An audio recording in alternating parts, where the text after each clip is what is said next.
Jazakumullah al-khair wa shukran for allowing me really this opportunity and to come here, share some words, some thoughts with you, and for taking your time out to come and listen and participate. I want to share my opinions or my understanding on a few things surrounding Imam Malik, the school of Medina, and its relevance to us today. Okay, so that's the type of the method of thought really that we're going down. That first of all, and that begins with the question, first of all, what is the school of Medina? And following that, well, why is it important to us today? So that's really, these are the two pivotal type of questions, two central questions we want to look at, to explore. I'm not saying that I have, definitive answers to certain things, to say that this is why you have to take this on board, or this is why this is going to make such a difference to you, but this is an opportunity to explore. Or you can ask questions, you can think. You could go away, just have some philosophical inquiry, personal philosophical inquiry on the matter. The first question, what is the school of Medina? Right, now, the Prophet ﷺ spent his life predominantly within the two cities of Mecca and Medina. He received revelation. The Prophet ﷺ set in motion and delivered this message, and by doing so set in motion what would eventually change the world as we know it. In the lifetime of the Prophet ﷺ, there were several, hundreds of thousands of companions.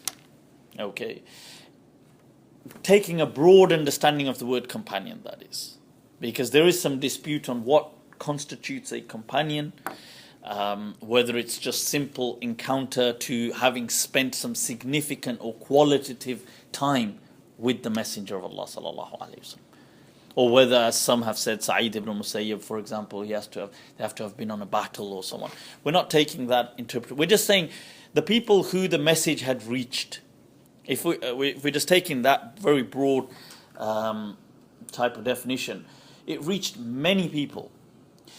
The Hijaz, the Arabian Peninsula, had more or less embraced the message of Islam during the lifetime of the Messenger of Allah sallallahu alaihi wasallam. It had also the message had gone beyond the Jazirat al-Arab, the Arabian Peninsula, but that's where it had been embraced. The companions of the Prophet sallallahu alaihi wasallam were the transporters of this message. That the Prophet sallallahu alaihi wasallam is teaching people, he's teaching the people around him the message. They then are transporting this message far and wide, and it begins with their hometowns, their villages, their tribes, their so on, and then it goes to the extent that we see in the time of the Khulafa, that it goes beyond the Arabian Peninsula. It will push up forth into Sham, beyond Sham into Iraq. You see in the time of Umar ibn al-Khattab radiallahu an, that the cities that at that time, the twin cities, are they're actually designed and orchestrated, Kufa wal Basra. We see that. We see in Egypt the expansion, some efforts further west, but the Muslim Ummah is spreading. The message is spreading. More importantly, those who are conveying the message are spreading. And I mean by that the companions. You see, when the Prophet ﷺ is teaching people, when I'm saying something now as an example, before we come back to the process I'm teaching, everybody here, although you can all hear me, you can see me, nobody shares the exact same perspective as the other. Whether that will be very simply looking at things like a visual perspective on, let's just say me, I'm sitting here talking. Since none of you share the exact same geometric space, you will not have an identical visual perspective. It will be slightly at an angle to another. Whether it's my voice reaching you, and then more importantly, my words. How you're interpreting what I'm saying. It may just be these things are, what I'm saying right now is pretty standard. But maybe somebody understands something else. They might say, well, I don't, like, did he say, right, oh, it's like if I said something like, oh, it's a bit cold, isn't it? Let's just say I said something like that, oh, it's a bit nippy. Somebody might understand from that I'm trying to say we should put the heating on. They might say, oh, he's saying put the heating on. I've not actually said that. But this is how language works. You see, we interact with people using at times certain statements, meaning other things. We are at times implying, at times people are inferring. It's not always accurate. Sometimes it's okay, sometimes it's spot on. This is also the same for the companions around the Prophet ﷺ. There will be interpretations on what the Prophet was saying, on what he was teaching. Fundamentally, they will all agree. Obviously, they will agree that there is one God, that there is this revelation, the Quran. They will agree on these. There will be no misunderstanding, no miscommunication on these matters. But on the more subtle issues, when the Prophet ﷺ will say things like, let's say, oh, you shouldn't just walk in one shoe. The shaitan walks in one shoe. What did he mean by that? Some of them may understand, it's haram to walk in one shoe. Because the Prophet ﷺ said the shaitan walks in one shoe. Somebody may understand that to mean that, oh, like, why are you, like, you're making a mockery of yourself. Like, what are you doing? Are you trying to be like, and the shaitan walking in one shoe is almost just adding to that part. In the sense that you're making a mockery. Look, oh, you look stupid or you look embarrassing. Somebody may understand it to mean, oh, you shouldn't really do that. If you did it, it's not like it's haram or something. It's not one of those type of rulings. But that is all interpretation. See, we will all understand these things differently. So, these companions who are listening to these rulings, who are understanding these rulings, they have a take on the matter. Now, when they spread, what goes with them, enveloping the message, is their interpretation on it, their take on it. So the companions migrate. Some go to Egypt, some go to Sham, some move to the new Iraqain, as they would call them then, the two Iraqs, Kufa wal Basra. With them, they take this almost this lens by which you look at the deen. Now, some companions return to Mecca. Many remain within Medina. What starts to happen is that we start to see a formation of almost like, you could say that the prototype of a school of understanding, almost similarities in thought, not identical, but similar. So some people who, for example, stayed in Medina, they tend to have similar outlooks on certain things. They're different, but they may view something in a particular type of way, a type of style has emerged. The people of Iraq start to have a type of style of looking at things. It's not identical, but there's a similarity to it, a tendency. These companions start to collectively teach the people around them, the tabi'een. So the tabi'een are receiving this message. They're they're putting their take onto it. One of the tendencies that we see very early on that splits is a lot of the Sahaba who went to Iraq, or the Iraqain, the two Iraqs. You will see many of them were reluctant to do things like narrate a hadith en masse, like to kind of really just go for it in narrating a hadith. They saw this as they saw this almost as a chance to slip up. That if I start narrating from the Prophet ﷺ, I start making mistakes. The Prophet ﷺ said, "Man kadhaba alayya muta'ammidan falyatabawwa maq'adahu minan nar." That whosoever lies or transmits something about me as a lie knowingly, that person might as well prepare himself for the hellfire. So some of the Sahaba are thinking, whoa, I don't want to do that. Abdullah ibn Mas'ud radiallahu anhu is from amongst them. He would say that when he would narrate a hadith, he would get nervous. Say, kama qal, or qala nahwan min hadha, or he said something like this, or I think he said this, or to this effect, or because it would get nervous. This hadith was hanging over them, above them. So you start to see, however, now they have that anxiety, but then to cushion the whole thing, to support it, what they have is the hadith that إِذَا اجْتَهَدَ الْحَاكِمْ, that if one of you does ijtihad فَأَخْطَأ فَلَهُ أَجَرٌ, but you make a mistake, you still get an ajr. It's a win-win situation. So why should I sit here and narrate a hadith? You come and ask me a mas'ala, you say, well, this has happened. And I say, and the hadith says, the Messenger of Allah sallallahu alaihi wasallam said this, and I get it wrong. And I'm preparing myself a place where I don't want it. Or, alternatively, I could say, now in my mind I know a hadith, but I say, the answer, what you should do is this.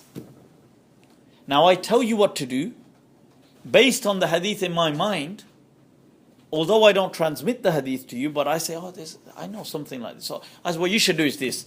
Even if I get it wrong, I still get a reward. A win-win situation. No win, no fee. One of those. This is how, so the ulama of Iraq start to take that type of a route. In Medina, they're on a whole different, on the other end of the spectrum. They say, if that is ibtila, why should we just be going around giving our own opinion when we've got the hadith saying this? Why should I be saying, I'm saying this, when we know that qala Rasulullah sallallahu alaihi wasallam? We've got the hadith here. Am I in a way putting myself above or on a par with the Messenger of Allah sallallahu alaihi wasallam? Not that you are, but I'm just saying this mentality was there. People like Umar were there. People like Uthman. People like Zayd. People like Zubayr. People like Talha. All of these people were there. Aisha radiallahu anha. Abu Huraira.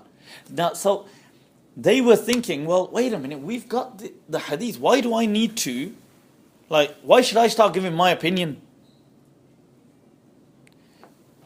I go down, end up dragging all these people with me.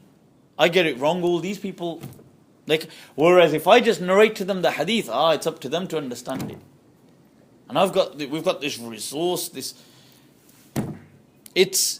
it's based, this is where the Prophet ﷺ lived in Medina. So you can imagine the ahadith are going to be plentiful and abundant.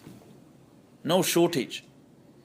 So now, this is the initial divergence that you start to see. It begins like this, there's that gap, and as it goes down, further on, the disparity is evident. Like the difference, how far apart they become. Because although it's starting here with the companions, but this will now impact your type of resources. It will also impact the way you look at things. So this is where initially the people of Hijaz were referred to as Ahlul Hadith. And the people of the Iraqain were referred to as Ahlul Ra'i, people of opinion. Or it wasn't necessarily derogatory. It was just referring to this divergence that we could see. Now let's go back to what we were talking about earlier on, the understandings that you are transmitting.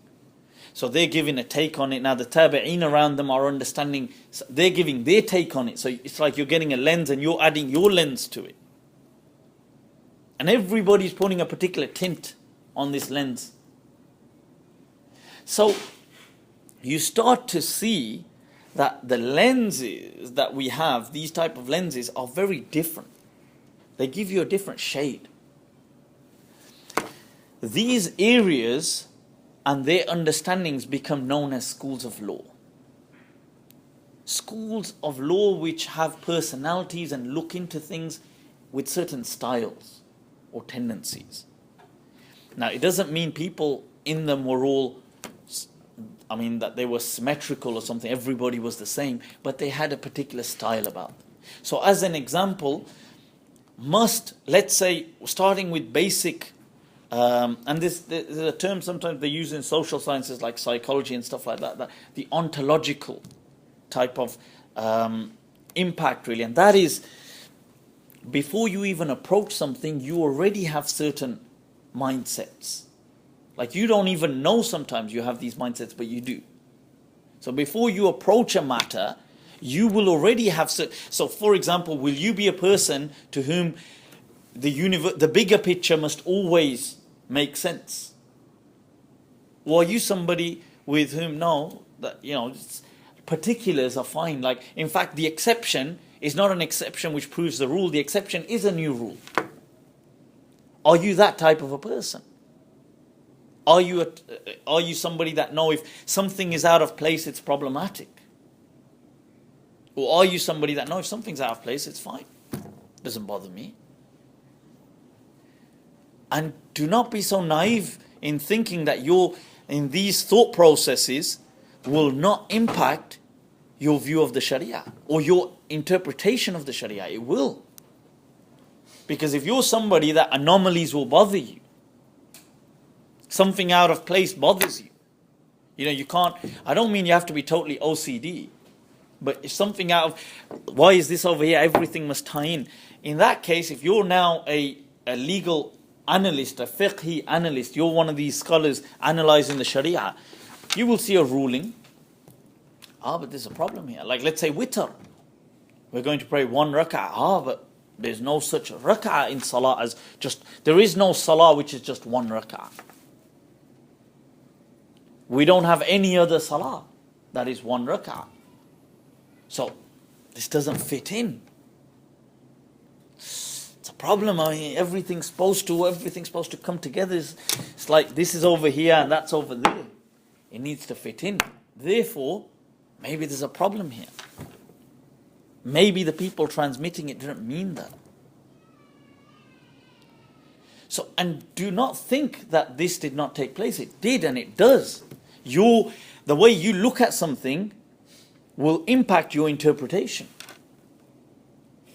So, people that had this interpretation that universals, for example, are more important than the particulars.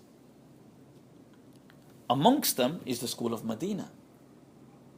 So when we have a hadith that man mata wa alayhi sawm, sama anhu waliyu, that if somebody dies and they have to make up some fasts, that the wali, the awliya, the inheritors and those people, they can fast on behalf of this person. Now that is a problem because that's an anomaly. It doesn't fit into this big picture. You can't do other actions like, okay, let's start off with salah. You cannot pray salah on behalf of another person. So if you can't do salah, why can you do sawm? So we need to re-examine this hadith then. Maybe it doesn't mean that. Maybe it means in the narration that فَدَيْنُ اللَّهِ أَحَقُّ أَنْ يُقْضَى, that the debt of Allah is more deserving that it is repaid. Regarding this hadith, means that since for a fast you can also pay a kafara, then maybe that's what it's talking about paying the kafara. And the person having fasted on his behalf meant that he took care of the fast on his behalf. Is this what it means? This is exactly what was taking place. So you're having these schools of law which are emerging. They agree on the fundamentals. We've got England here, we've got Scotland. No, we've got a referendum coming up, but the thing is, there's differences in law. Same initial principles, same unwritten constitution, same, obviously it's unwritten, it's going to be the same, but the thing is, but the same type of values, same muntalaq, if you like, in Arabic, where it's stemming from, yet same country, yet diverse laws. Same thing within the Sharia. We have the same basis, we have different schools of law. So these schools became known by the areas, the locations, the geographical locations in which they were situated. So places like the school of Medina, the school of Mecca, the school of Iraq, or the school of Kufa, the school of Egypt. These things became known like that for a brief while. Then eventually there is a person who is a dominant figure there, a figurehead, who becomes almost the voice piece for this school. And that usually takes place around the time of the Atba'u Tabi'in. So the Tabi'in are the successors to the companions and then their students, the Atba'u Tabi'in. Around their time, somebody like a key figurehead emerges who becomes like the representative or the voice of this school of law. So Imam Malik in Medina, Imam Abu Hanifa in Kufa. And sometimes in one city you've had different interpretations, like Sufyan al-Thawri in Kufa, Ibn Abi Layla in Kufa. You've had other people emerging as well. Imam Auza'i in Sham. You have Layth ibn Sa'ad in Egypt. You have different people emerging who become these representatives. Or not, almost like the voice of this madhab. So that is the first question. What is the school of Medina? School of Medina is our understanding of the deen as transmitted through the companions and the successors who lived in Medina and was expressed or voiced and expanded upon by Imam Malik. That is what, when we say today the school of Medina, what we are talking about.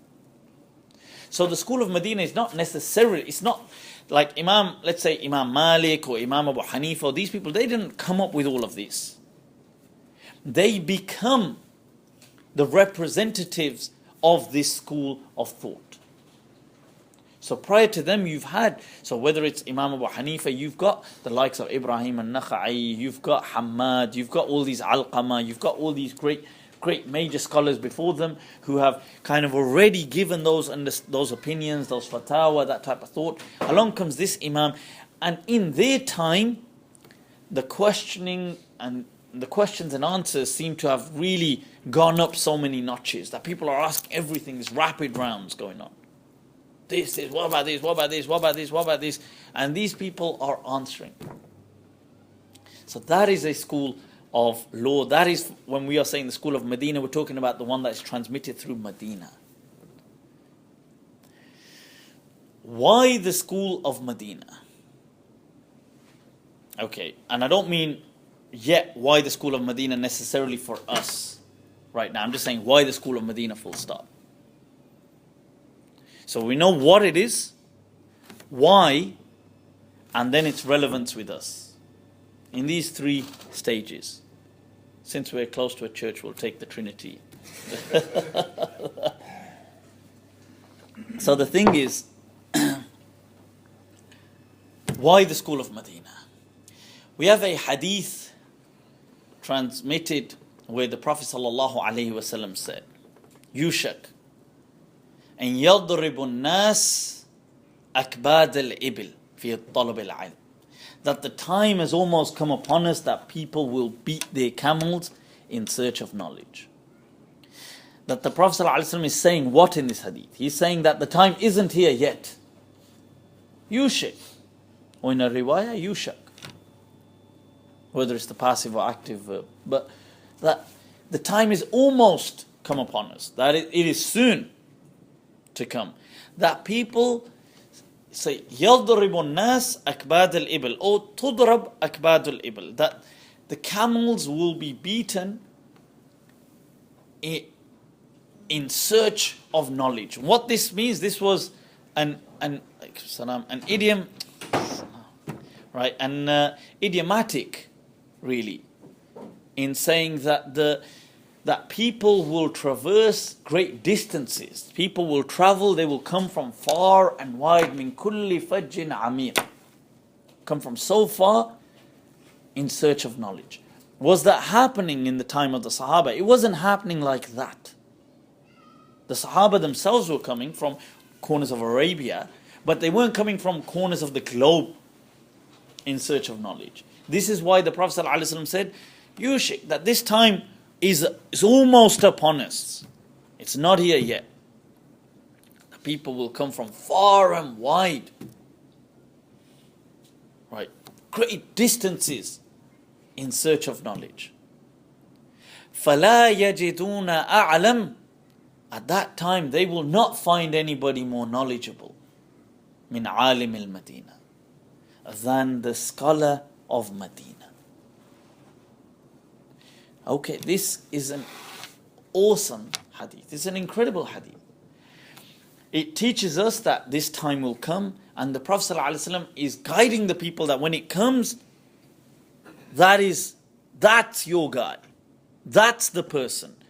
The question here that comes to mind immediately, that Imam Malik didn't say, the Prophet ﷺ didn't say that فَلَا يَجِدُونَ أَعْلَمْ مِنَ الْإِمَامِ Malik, that they won't find anybody more knowledgeable than Imam Malik. He said, min alim al-Madina, scholar of Medina. So why are you doing takhsis of this hadith to say that it was Imam Malik?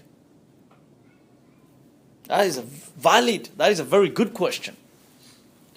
Well, first of all, what we would say is Medina, after the Prophet ﷺ and after the Sahaba, had many great ulama, much greater than Imam Malik.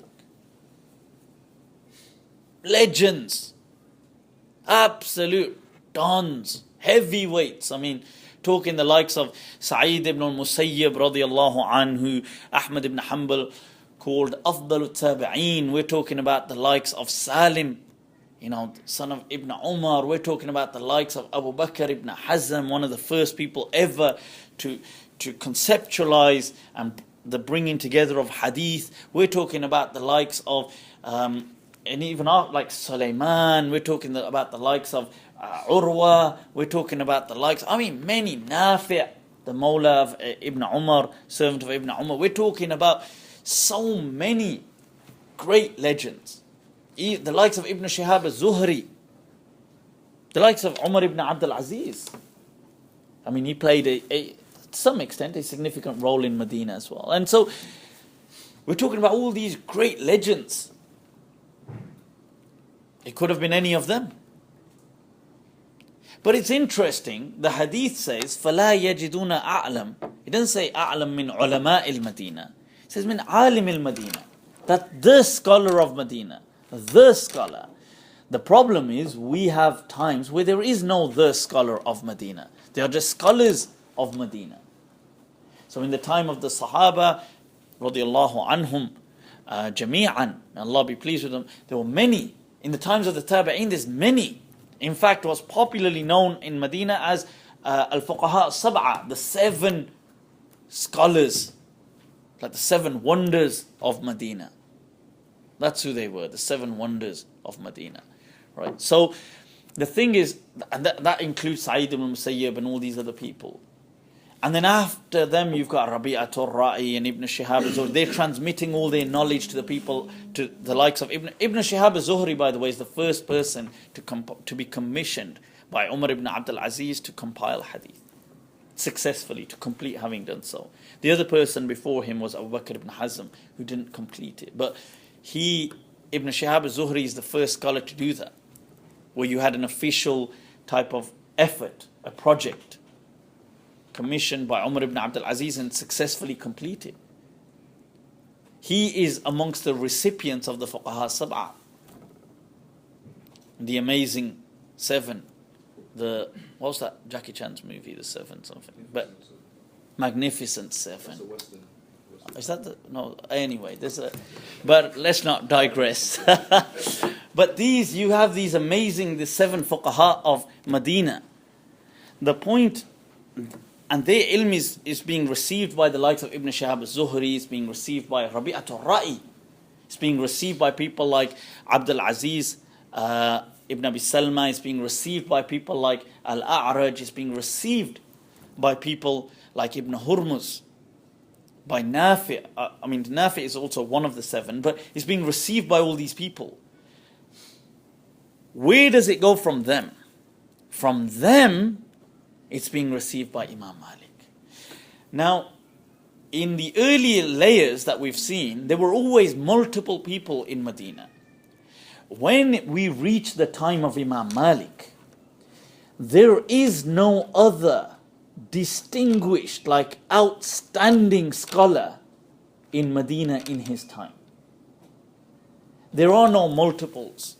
In his time, he is the only known, renowned scholar of Medina. This is why Sufyan ibn Uyayna, Abdurrahman ibn Mahdi, and many others have said that we believed him to be the embodiment, Imam Malik, the embodiment of that hadith. Because in his time, there was nobody that was referred to as Alimul Medina except him. And Imam Malik was so revered that the official announcement would be in the time of Hajj, that La Yufti, because think about it, thousands of people flocking to Medina afterwards, so many people, and you got Masail, or what should we do, what's this, what's that, well, just as you have today. And the official announcement comes, although today there isn't an official announcement, but nobody, La Yufti Nas Ahad, nobody can give fatwa, official statement. Wa Malikum bil Madina, whilst Malik is in Medina. That is the official. Look at this legend. Let's take a look at him, a bit about his life, because Imam Malik is the central person that conveys this madhab then to us. From him, it then goes worldwide. Let's take a look at the very start. Imam Malik is born in what year? What year is he born in? 92, 93, good. There's mixed riwayat. Some people say 92, 93. Popularly, they will say sometimes 93 Hijri. Around 13 years after, who? Imam Abu Hanifa in Kufa. They are contemporaries, by the way. I don't know where some people try and... Imam Malik was not his student in that sense. They were contemporaries. Born in 93 Hijri. In Medina, to a respectable family known for its participation in ilm and in key religious positions within Islam, within Medina, like key religious positions. So if you look at the great-grandfather of Imam Malik, Abu Amir, they say he came to Medina. He was somebody who, when he came there, he married into the local tribes and he studied from major Sahaba. In fact, some narrations go to the extent that he saw the Prophet ﷺ and he witnessed all the battles except Badr. But, although some people have mentioned that, people like Ibn Abdul Barr haven't. And they've taken the understanding that he came to Medina. He was not a companion, but he came after the Prophet ﷺ had passed away. And therefore you call them mukhadrim. Okay, somebody who reaches Islam and is in the time of the Prophet ﷺ but doesn't reach the Prophet. Or somebody who is alive, he comes but he doesn't see the Prophet ﷺ and he embraces Islam afterwards. So, and he studies from the likes of Umar, from the likes of Uthman. He takes from the likes of Talha, from Aisha radiallahu anha, from Abu Hurairah. He's taking from these people. This is his great-grandfather Abu Amir.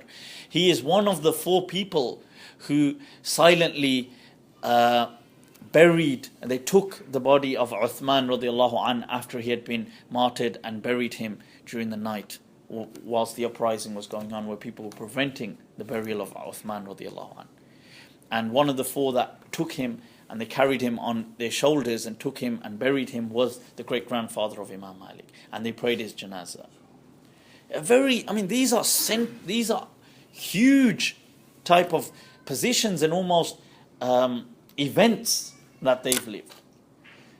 And then, so this is the type of family that we're seeing that Imam Malik is from. And Imam Malik was not, Imam Malik was actually very upset with, they say Muhammad ibn Ishaq, the famous historian, with the Sirah and the Maghazi. And that's because he had made a claim. One of the claims he'd made was that Imam Malik was from a slave background, which wasn't true. And Imam Malik himself says that our grandfather, he said, when he's speaking about Abu Amir, that he came to Medina and married into the Taymiyin. And that's where they ended up getting this type of nasab of the Taymiyin. They were sometimes called a Taymi. He himself says, we are from a qabila in Yemen, we are from a tribe in Yemen, min the Asbah, from the Asbah. That's why he's called Al-Asbahi. Now he was white. Imam Malik was white, he was blue-eyed, he had blonde hair. Now, and that was exceptional for that type of surrounding. Generally Arabs were not like that. They were more dark-haired and dark-eyed. So, was this one of the reasons that Muhammad ibn Ishaq had said that? Or what was but Allahu A'lam, why he had said that. But he had said this about Imam Malik, and Imam Malik had got very upset about that. Obviously in a time where you can imagine people made a big deal of these type of things as well, and it wasn't true. It wasn't true. So that's where, and he had said a few other things as well, and he made a few comments, I believe, about the Muwatta as well and stuff like this. But this is why Imam Malik said about him that he is a Dajjal min ad-Dajajila, that he's a Dajjal from amongst the Dajjals. That Imam Malik got a bit passionate on that one. Yeah, Dajjal, God damn it. So the thing is, but this is the background of Imam Malik, and we don't need fabricated type of stories to hype the Imam. In fact, he's one of the Imams that doesn't have these type of fabricated, hyped stories, these hyperbolic type of, that he kept his wudu for 20 years in a row and he did this and he did that. In fact, Imam Malik doesn't have these type of things transmitted about him. And they say one of the reasons for that may have been that Imam Malik was always generally accepted, and the madhab of Imam Malik was accepted amongst other madhabs as one of those, as like an elegant type of madhab. And in fact, most madhabs have made it a matter of law, a matter of principle, that when their madhab cannot provide them an answer, that they will resort to the madhab of Imam Malik as a secondary point of reference. That is the official stance of all the other madhabs. The Maliki madhab obviously sees that scenario as way too hypothetical and therefore doesn't engage it. That they would never have a solution to that just obviously would never happen. So, being as encompassing as it is. So the thing is, now so there are some stories that Imam Malik's mother, before Imam Malik was born, that she was pregnant with him for up to 3 years. Do you see some of these stories and stuff like this? And the interesting thing is, Imam Malik is asked, as are some other Imams, about this mas'ala. And although he said that, look, this is what people say, so we go with it, but especially more recent type of research has shown things like what you call phantom pregnancies, where a woman would develop symptoms and even a sense of bloatedness, and it would resemble the pregnancy. Although, nowadays, if she was tested, she would not be positive for for being pregnant, but the symptoms would resemble pregnancy. And especially historically, people quite easily mistook that to be pregnancy, except it just went on and on and on and on and on. And maybe during that time, there was a genuine pregnancy, and then they calculated the whole period and said, oh, this person was... And you still see that. In fact, Dr. I believe Ali Al-Bar, in his recent modern research on this mas'ala, when they've had the International Medical Islamic Conference, had presented his whole research on this, where people still today in some tribes in Yemen and other places do have these thoughts, like because of these phantom pregnancies, they think it's been going on for years. So just to dispel that notion, because it is quite popular, it's popularly transmitted about Imam Malik. Imam Malik is born, he's raised in Medina. Since a young age, he was in fact, like he did have this awe of ilm and wanted to learn. And I suppose that was the same with all people growing up in Medina, because it had that feel to it, the vibe, and everybody was on it in that sense. He was from a family, his father actually, for a profession, for his job, worked. He wasn't that well off. He struggled. He made arrows and would sell arrows and things like that. That was his father. And Imam Malik didn't actually take after his father in that job, because he became more concerned with ilm. He, at a young age, memorized the Quran, and he started to attend the study circles and take ilm. His brother, Nadar, was much more popular. And the reason I'm giving you a background to Imam Malik is because I want you to go away and learn more. I want you to explore not just the concepts, but the personality. I want him to come to life for you. To be a real person, not just a name that you read. That if you hear something about him, you can almost sometimes tell without even having ascertained whether it holds any reality or not. Because it's like you know the person. And that only happens when you start to explore more about, go beyond the name, go beyond the surface. So Imam Malik, his brother, his elder brother, Nadar, who was a businessman, by the way, and he would trade in cloth. And Imam Malik, they say, went with him and from him and followed him into that trade of cloth. So his brother Nadar was into hadith, and he would study hadith, and he was quite reasonably well, whilst they were growing up. I'm not saying at a later age, and Imam Malik would be known by his brother Nadar, and that's with a dad, by the way. So, and they would say, oh, this hada akhun Nadar, this is the brother of Nadar. And himself, he wasn't known, like people would know him as Malik. Like they would just know him as the brother of Nadar. Now, Imam Malik himself says this one time, he says that his brother was with him, and his father asked them both a mas'ala. And he got it wrong and his brother got it right. And his father kind of said to him that, you know what, like, you're not focused. But almost expressed this disappointment in him. That, just like all of us have always been going through. So he expressed this disappointment in him. And they say, Imam Malik says that this got to him so much that he'd kind of like almost disappointed his father. That he felt that, you know what, that I will redeem that. And the reason I'm mentioning this is sometimes it's interesting to learn the drives which take people sometimes, because there's multiple drives. It's not like one factor why people end up doing things. And these little edges, sometimes they provide that, almost that oomph in going further. But it is interesting that Imam Malik recalls that decades later and transmits it, how he was disappointed, like how he was kind of almost hurt by having let down his father and disappointed him. Now, this is the same Imam who at a young age, he becomes quite fascinated with singing.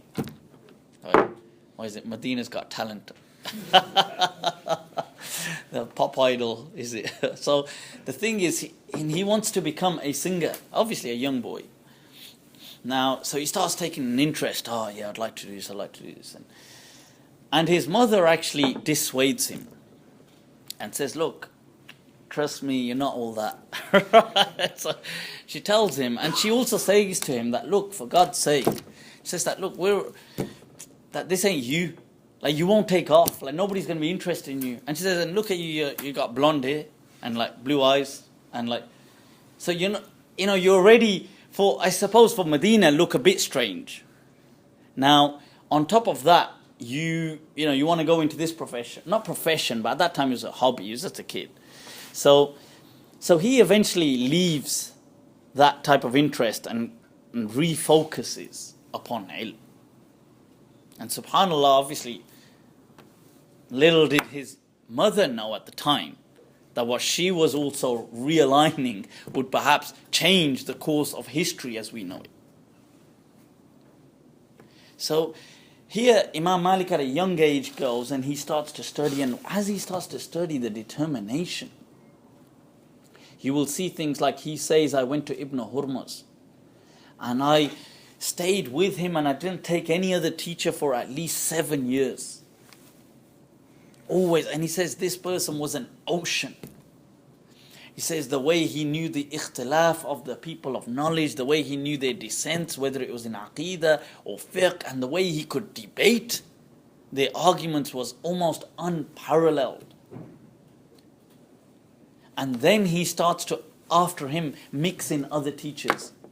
He starts to go to Rabi'atul Ra'i, a scholar, by the way, who is known as Ar-Ra'i, but the Ra'i that we're referring to is the Ra'i of Maslaha. It's not Qiyas.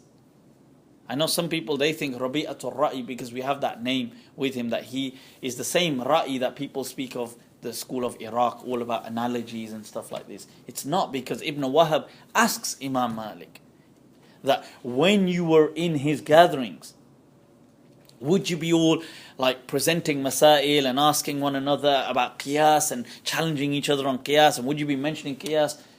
And he says, La wallah. He says, like, in other words, hell no. That wasn't the ra'i that we're referring to.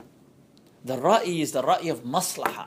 That where we know, although we have evidences to suggest something, but the maslaha, the welfare demands some ease or some exception to the ruling, and we can make that exception. And this is where Imam Malik would say, al-istihsan tis'atu ashar al-ilm. That knowing that is 9/10 of knowledge. That just even when we have a hadith, but at times the welfare demands that we can make an exception.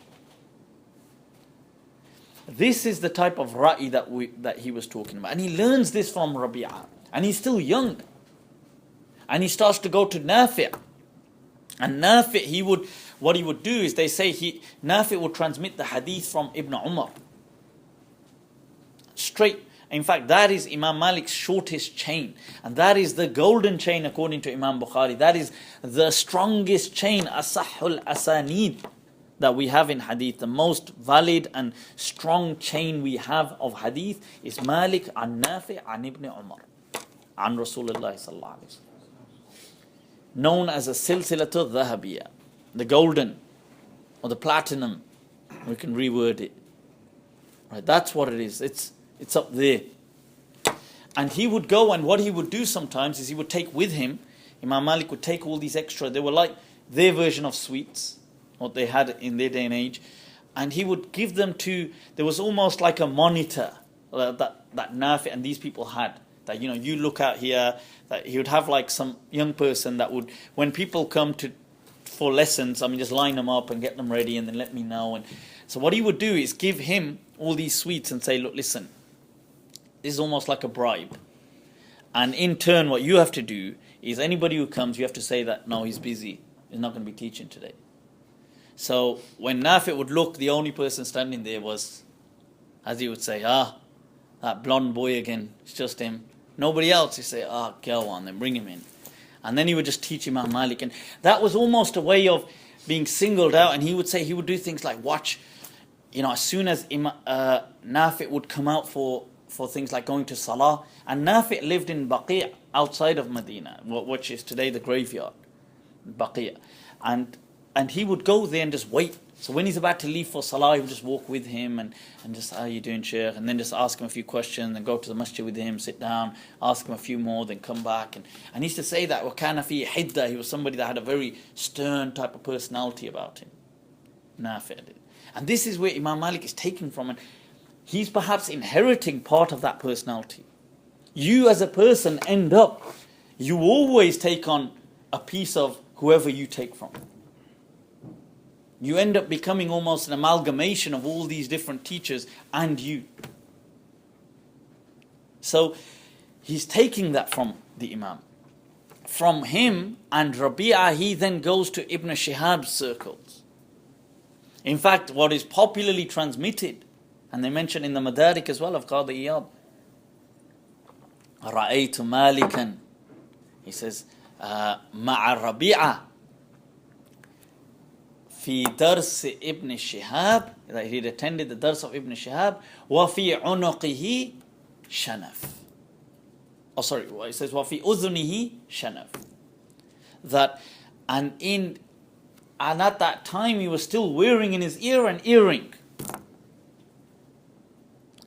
By that they meant Imam Malik was still quite young, because see, obviously unknown to us, but there was a bit of a culture where they would make young children, including boys, wear earrings. Now obviously that culture doesn't seem to have continued generally, so we see this as once again something shocking and exclusively let's say effeminate, or only something that women would do or girls would do. But at that time, commonly, I mean, this is why even in the fatwa later on that Imam Malik is being asked, that tahliyatu sibyan biqurt al-dhahab, that giving, making boys wear golden earrings, and Imam Malik says, oh, gold isn't allowed, and really, although the child is ghayr mukallaf, he's not liable, so that responsibility is on his parents. He doesn't say, earrings, what the hell? Are you talking about the whole thing is haram? Why are you asking whether it's gold?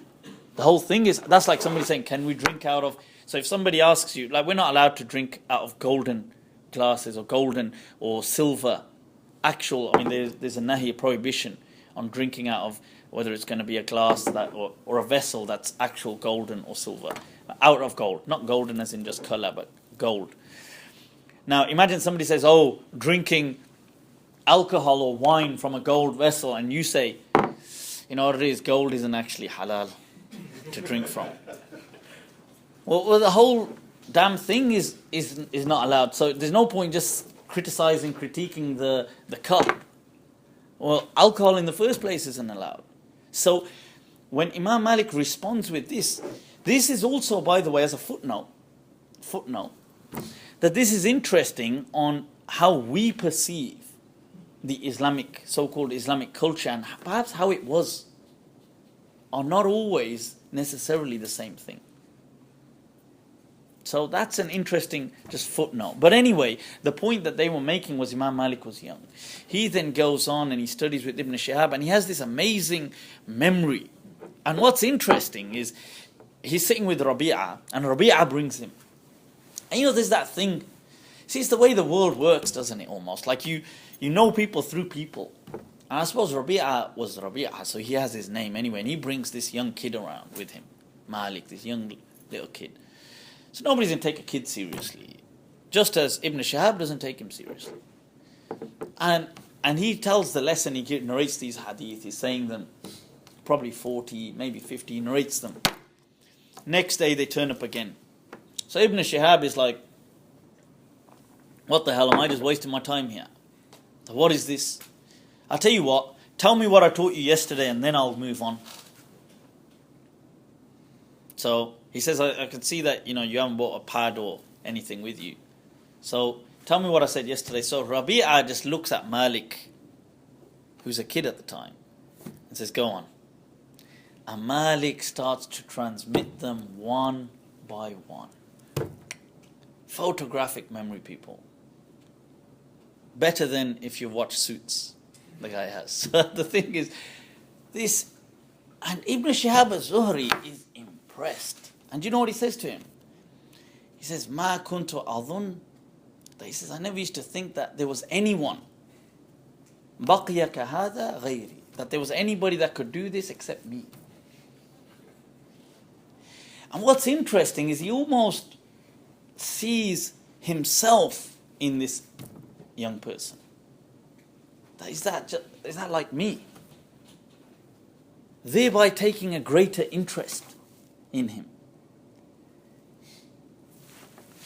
Kind of forming what would become this great Imam who has and continues to influence our take, not only our understanding of Islam, but Islamic law today, throughout the globe. So this is one of his teachers, Ibn Shihab az-Zuhri. And they say what Imam Malik would do sometimes, as he would learn hadith, he would be like, every time he hears one, he would tie a knot in a string. Another one, not in a string, not in a string, not in a string. Not. And then he would undo the knots, and as he's undoing them, he would recall the hadith. Just creating that some type of association with something. And I mentioned this to somebody. I said, what's interesting is I read a very similar thing, but different, obviously, but similar thing about Ghalib, the poet. The Urdu poet, who says that, when poems would come to him, and obviously he wouldn't be in a fully sober state, right? So they would come to him, and what he Ghalib says, Ghalib chuti sharab parabbi kabhi kabhi. He says, we've left this alcohol, but then now and then, I suppose. But the point is that when this would come to him, he would tie a knot in a string, and then he says in the morning, as he would undo each knot, he would recall the line of poetry. But it's interesting. I totally can't identify with that. I wish I could, but not with the alcohol, but with the with the tying the knot in the string. But it's interesting to see that was also a strategy which Imam Malik would use, making some type of real association with something. When Imam Malik at a later age began to actually teach, he would do things like organize his time and the classes, if you like, in a what was for his day and age, an innovative way. Like he would say things like, okay, what we're going to do, we're going to first of all study fiqh at this point of the day.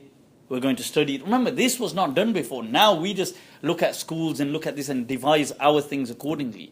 Remember, if you're coming up with this, it's different. And he would say, okay, we're going to have hadith in a particular way, and we're going to have this in a particular room.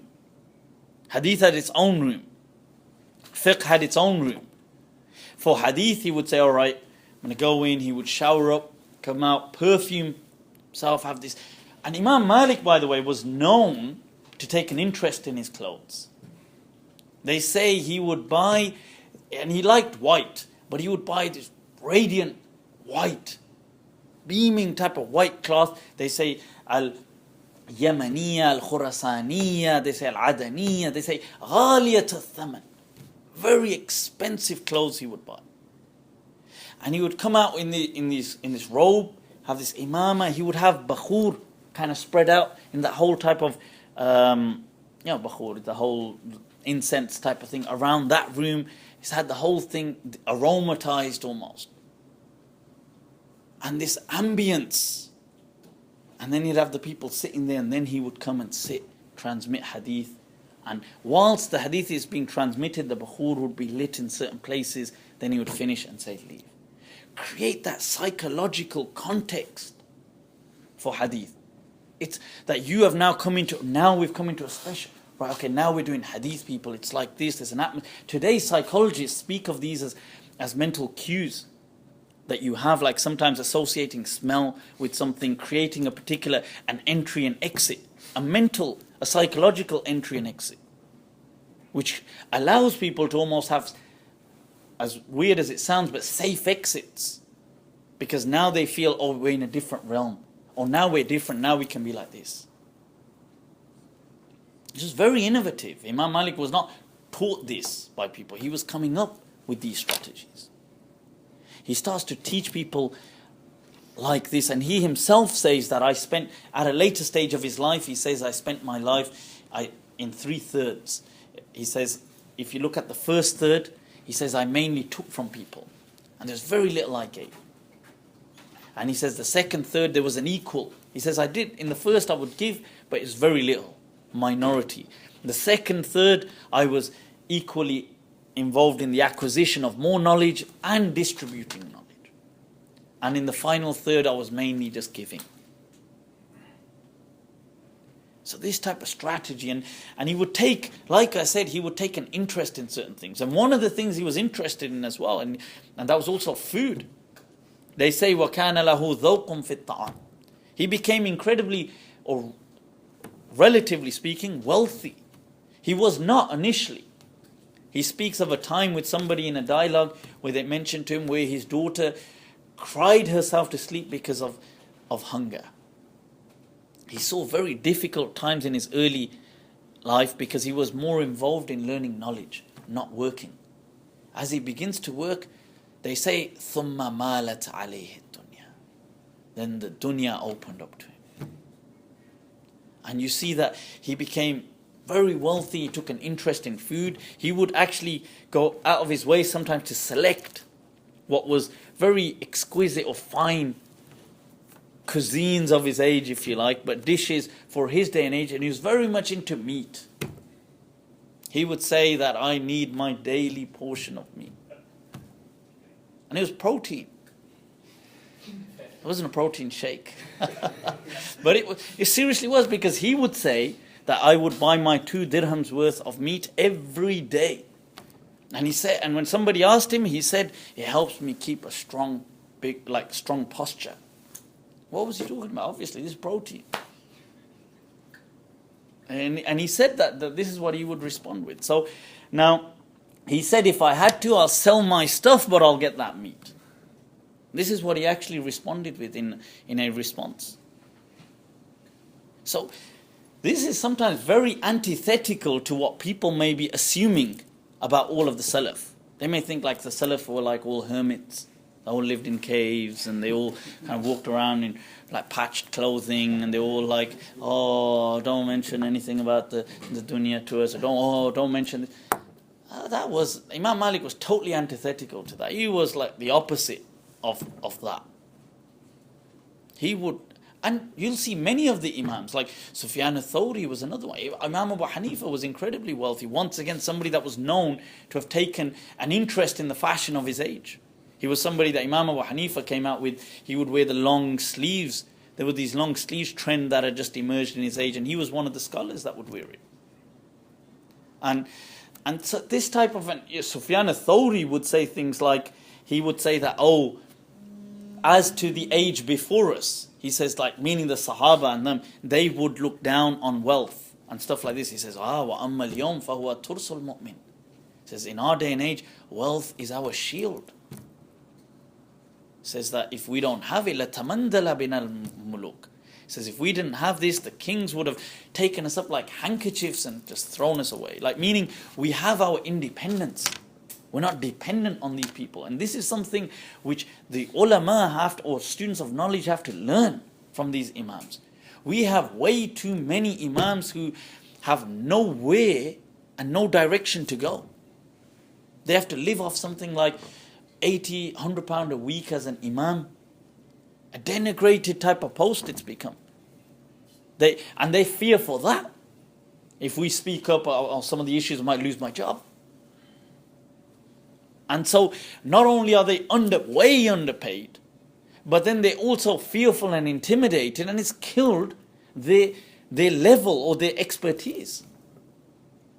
They can't now be fussed about trying to go in or take an interest in this stuff. They can't be like research, too busy. If you look at the hierarchy of needs, people have a hierarchy of needs. They need to be met. So when you see these imams who were independent, it gave them something. So Imam Malik being independent like that, his trade. Another thing, Imam Malik would openly take gifts from the Khulafa.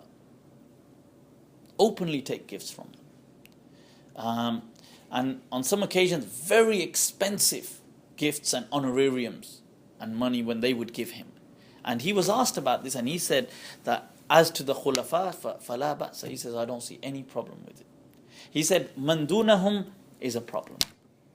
He said, below them, like governors or other statesmen, he said, I don't accept from. But he would accept from them in the thousands of dinars of his day and age. He would take it, like when they would give it. And he was very open. Unlike in this position, he was different to Imam Abu Hanifa, who also was very wealthy, but he would refuse to take anything from the governors at the time, or the actual statesmen and the actual khulafa. Imam Malik would openly take. And he did not see that as a wrong thing. And he didn't see this as like, oh, I'm just saying. But he has his explanations anyway. But just coming back, I'm just trying to make you understand who this person was.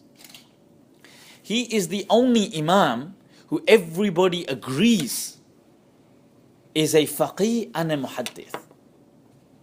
That he is somebody who is an absolute scholar. At the same time, he is also an imam and a hafidh of hadith. None of the other imams have ever held that position. So Imam Abu Hanifa, as respected and as amazing as he is, was critiqued on his knowledge of hadith. Imam Shafi'i was critiqued on his knowledge of hadith. Ahmad ibn Hanbal was critiqued on his understanding of fiqh, or his breadth of fiqh. Or as being not as in not knowing fiqh, obviously he knew fiqh, but being as in being an imam of a madhab. From the fiqhi side, he was critiqued. But Imam Malik is one of those people who unanimously everybody accepted. That, oh no, not Imam Malik, imamun in them both. Absolute, undisputed. So that is another type of a defining point about the imam.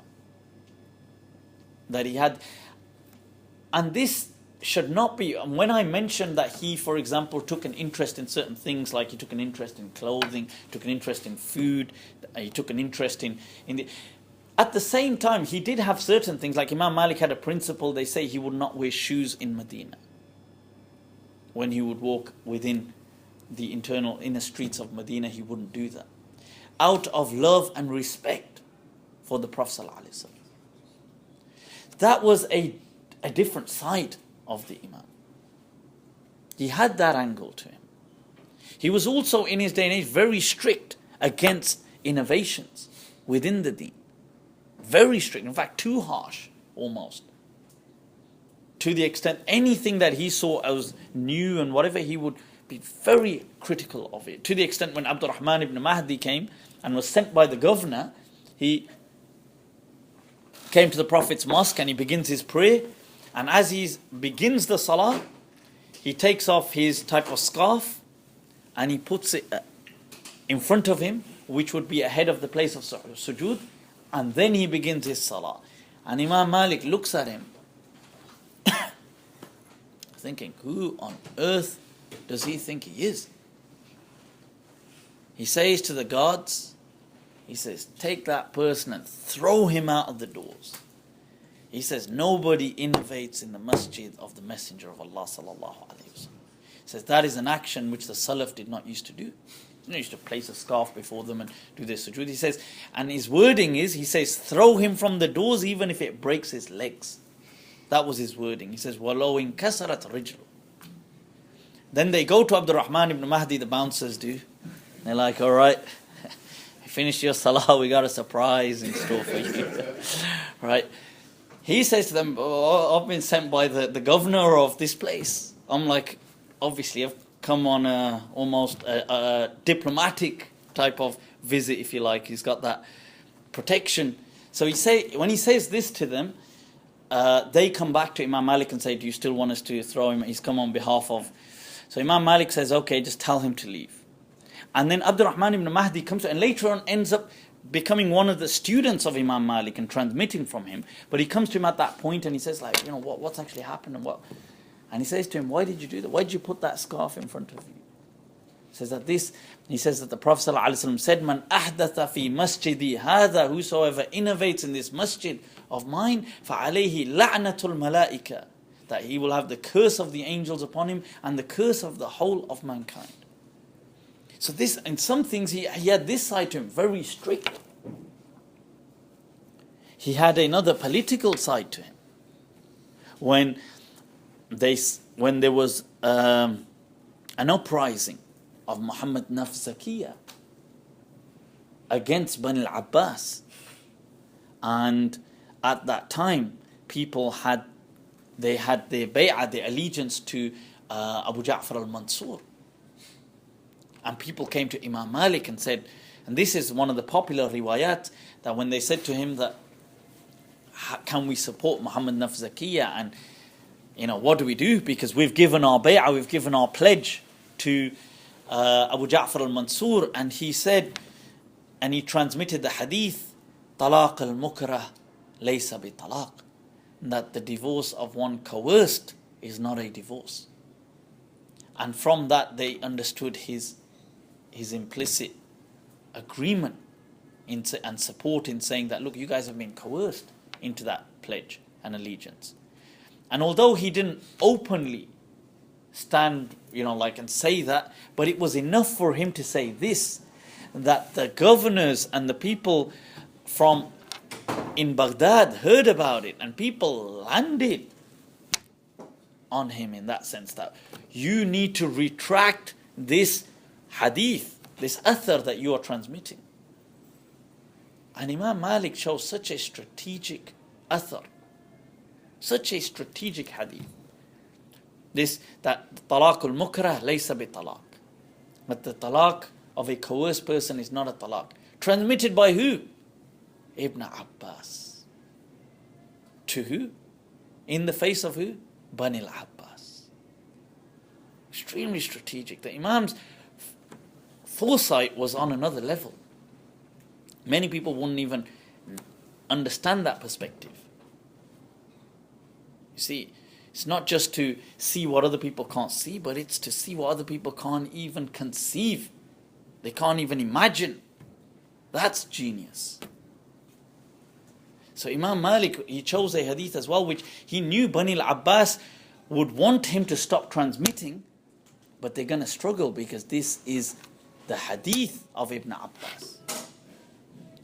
So this is part of, and this led to, in the popular transmission, where he was sanctioned and punished and beaten in turn for not withdrawing this statement, and part of that they kind of lashed him, and this led to several medical issues.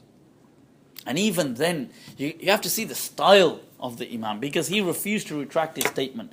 So they took him out in Medina, and people gathered, and Imam Malik said, Man arafani faqad arafani. Who knows me, then he knows me. And who doesn't, then I am Malik ibn Anas. Alright. He said, who doesn't know me, then I am Malik. Let this be known. And they did punish the Imam, which they later on expressed deep regretful having done so. But they did at the time. It was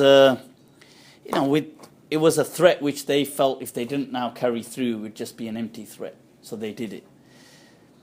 But Imam Malik, and he did not instruct the people to kind of cause he didn't say, okay guys, he didn't actually instruct like an uprising against this punishment against him. He took that and he said to people, look, no. Because when we say he had a following, he had a following. We're talking about the kind of person who I've already mentioned in Hajj, that they would say, La yuftin nas ahad. Nobody gives a fatwa on Malik bil Madina, whilst Malik is in Medina. They say when in Salatul Istisqa, he led the rain, during the time of Hajj. During the time of Hajj. So we're talking about thousands and thousands of people there. There was a prayer for Istisqa. Imam Malik was not actually leading the prayer. He was just in the prayer. And at one point he gets up because he's sitting on the floor, he gets up because his thing is stuck beneath him. Like he has this kind of like a scarf thing is stuck beneath him like a shawl. He gets up and everybody gets up. And it's like one of those movie scenes where something has happened. And they think it's a part of the prayer. They think it's a part of, because they see him as such a figure that whatever he's doing must be something ritual. Imam Malik's like, just chill out, guys, don't worry, I'm just take a break. So this is the type of person he was. Now, so he has all these sides to him, these dimensions, this teaching people, this role of not just teaching but being innovative in his teaching styles, and using psychology for his day and age, in pushing this thing of maslaha. That maslaha, this welfare, which was at the foundation of the school of Medina. This is Imam Malik. This person. He continues to teach. He lives a long and blessed life, which he almost lives 90 years. He passes away in 179 Hijri. And throughout his life, teaching, conveying the message, he authors himself the Muwatta, a book of hadith. Now, he was very firm in understanding that the school of Medina was the most, we accept all interpretations because they're based on ijtihad, and they're based on a pure niyyah.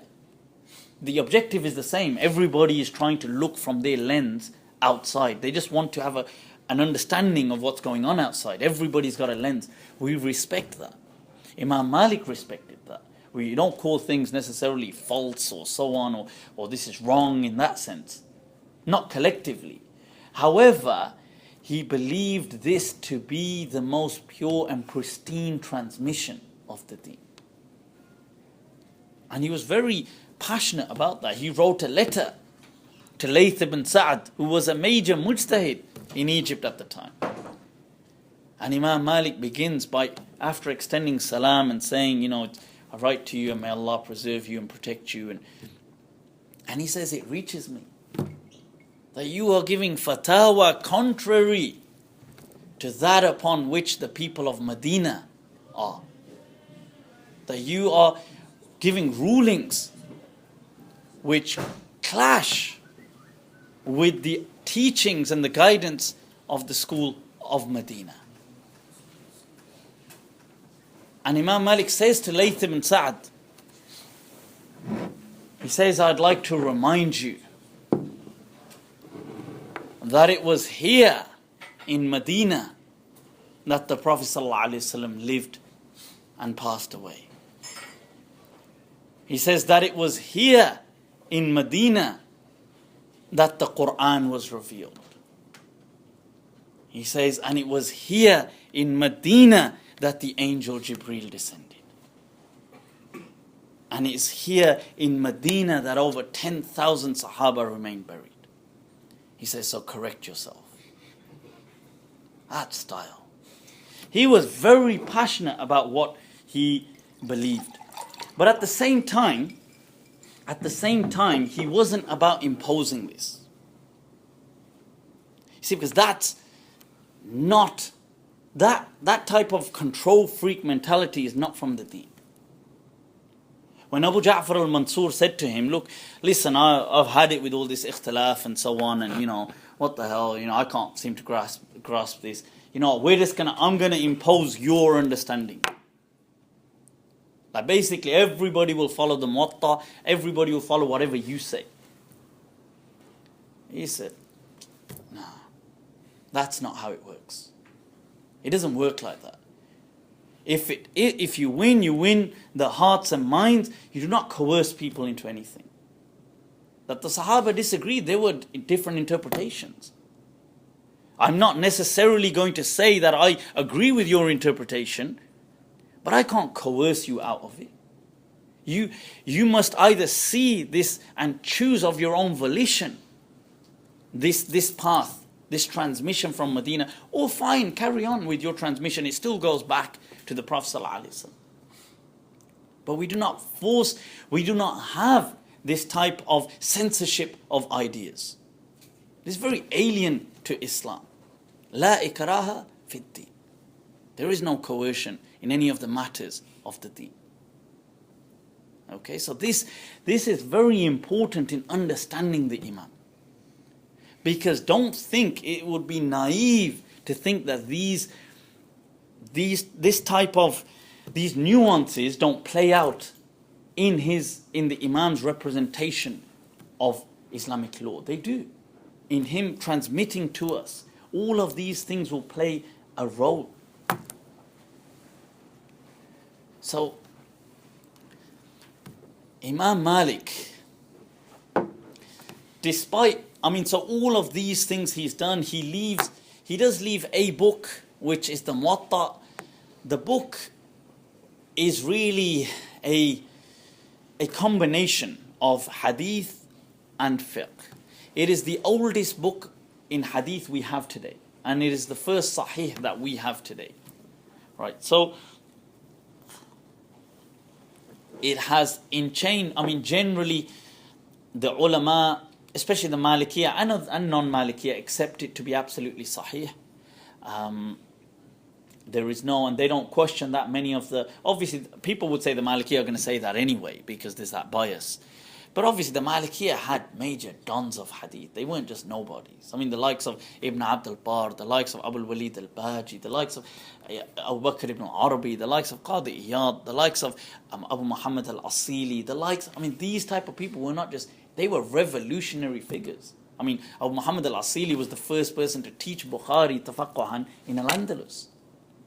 These people, these are major muhaddithin, major huffaz of hadith, they obviously said that the Muwatta is not only absolutely sahih, it is number one in everything, in all the books of hadith. People have sometimes questioned, and they have their angle, and we respect that, and they've said, look, because Imam Malik mentioned some ahadith, several in the Muwatta, without mentioning the complete chain, therefore, although we respect him, but we can't accept this, going by the method that we want 100% disclosure. So that's what it's about, security clearance. That's what it's about. So the thing is that they say, no, we've got principles. Like Imam Shafi'i says, we've got these principles, we want 100% disclosure. You haven't given us the full names, I respect you, but I can't take this. With Imam Malik, it was different. It was about trust. This deen has been entrusted to us. No trust, no anything, no deen. So, if somebody doesn't give you the chain, he's taken the burden upon himself. Now we look at who is he. Can he carry this weight? And Imam Malik could. He says that himself, he attended a circle once where somebody was teaching hadith and he walks off. And one of his teachers asks him that, why did you walk off from that circle of hadith? He says that it's not with no fault to the person. He says it was so crammed that I would have had to stand to learn the hadith, and I didn't want to disrespect the hadith of the Prophet ﷺ by standing. He himself says that, وَلَقَدْ رَأَيْتُ, he says, I've seen so many people sit by this pillar in the Prophet's mosque, وَيَقُولُ حَدَّثَنَا وَحَدَّثَنَا, and he would say that this person has told me, transmitting hadith. That's the style of transmitting hadith, by the way. Say حَدَّثَنَا. So he says, I've seen many people do that. And he says, what? And he says, I did not take from them. He says, وَلَوْ اِئْتُمِنَ بِبَيْتِ الْمَالِ لَكَانَ بِهِ أَمِينًا. He says, the person, if you gave him the whole Muslim treasury, he wouldn't even take 1 dirham or dinar and misuse it. That's how trustworthy the person would have been. But he says, غَيْرَ أَنَّهُ لَمْ يَكُنْ مِنْ أَهْلِ هَذَا الشَّأْنِ. He says, except this science, he wasn't cut out for it. This wasn't his thing. You don't worry about this. We got this. It's one of those. Imam Malik said that this person was a great person. Many people I saw, they were great people, but they weren't cut out for this. And Imam Malik would not transmit except from people who were also fuqaha of hadith. They say to him once that Ibn Ajlan is transmitting this hadith. And he tells them off, he says, don't transmit. They say, but Ibn Ajlan is transmitting it. He says, وَهَلْ هُوَ فَقِيهٌ? Is he a scholar as well? No, so leave it. This is the personality that we are coming face to face with, that we are trying to learn and explore about. Imam Malik. See, this type of level of scrutiny, this level of hadith, the way he treats the hadith, the way he treats the sunnah. Because this is another interesting, they draw a distinction between hadith and sunnah. And we do that within the school of Medina, as do the Kufiyin, the Hanafiya as well do a similar thing, draw a distinction between hadith and sunnah. Imam Malik in the Muwatta, many ahadith he will bring and he will say things like, oh, and this is what the people of the scholars of Medina, this is what the people of Medina have agreed upon. And there's somewhere he will say, transmits the hadith and he'll say, وَلَيْسَ عَلَيْهِ الْعَمَلُ بِبَلَدِنَا. Oh, by the way, we don't act according to that hadith in our city. It's like, what the hell? So some of the muhaddithin are like, what the hell? Who do you think you are? How can you transmit the hadith and say we don't act according to it? It says, وَلَيْسَ عَلَيْهِ الْعَمَلُ وَلَا يُعْمَلْ بِهِ بِبَلَدِنَا. He'll mention these things. وَلَيْسَ بِمَعْمُولٍ عِنْدَنَا. This is not acted or acted upon in our city. The sunnah is the teaching of the Prophet ﷺ, which is transmitted. The fact that it's transmitted as a written document is not necessary. And that just makes it a hadith. If it's transmitted orally or as a living, practiced action or teaching, then that is still a sunnah. Imam Malik would say, Alfun an alfin ahabbu ilayya min wahidin an wahid. That 1,000 from 1,000 is much more beloved to me than one-on-one. That one-on-one, yanzi'u ad-din min bayni yaday. That this one-on-one would snatch the deen right from in front of you. You won't even know it. The meaning that we have a deen which has multiple transmissions. So sometimes you do get sunnah which come to us, but we don't have the ahadith for them. And sometimes you have ahadith, but it's not the sunnah. And this is important. One of the sunnahs we have like sadr in the Maliki madhab. I mean, we have both opinions, but it's a sunnah. It's, as Ibn Abdul Bar says, وَكِلَاهُمَا sunnah. That both are from the sunnah, that you can leave the hands hanging in salah. You can also fold them as well. It's fine within the Maliki madhab. But the point is, you have sadr. You have very little athar or hadith, clear hadith. You do have some hadith to support it, but very little clear hadith to support it. But you have the sunnah. And sometimes you have many ahadith on something, but it's not, as Imam Malik would say, as he said to Abu Yusuf, when Abu Yusuf came to him. And he said, oh, strange, the people of Medina don't know the adhan. Because the adhan is only, Allahu Akbar is said 2 times, only said twice as opposed to 4 times. He goes, Ajib, people of Medina maybe slipped up on this one. And Imam Malik says to him that this is the adhan which was called from the time of the Prophet. The children have transmitted it from their fathers, from their forefathers, from the Prophet ﷺ, with continuity till our very day. And then he says to him, he says, وَأَمَّا أَذَانُ يَوْمٍ وَلَيْلَةٍ فَلَا أَدْرِي. He says, maybe that the Prophet ﷺ in a journey somewhere one day or one night somewhere differed in doing a different adhan, and you guys have taken that. But the point is, so we're not saying your adhan is wrong, but we're saying, he said that this was the sunnah. This was the general ma'mul bihi, that which was acted upon. So all of this is what Imam Malik is kind of really putting out there. And there's some things which almost become symbolic of this madhab, this school of law. One is the amal of Ahl al-Madina, the practice of the people of Medina. The Maliki madhab is almost, I mean, that is the key thing that comes to your mind when you think of the Maliki madhab. That means the thousands that were transmitting from thousands certain practices, which reaches Imam Malik. Now, we don't have those chains of the thousands of people, but we know Imam Malik had them because he says, oh, this is the practice of the people of Medina. This is something, and this isn't, by the way, Amal Ahl Medina isn't in everything the Malikis have. That it's in a small amount of things. But generally the school is the school of Medina. So there's a difference between the school being the school of Medina and the Amal of Ahl Medina.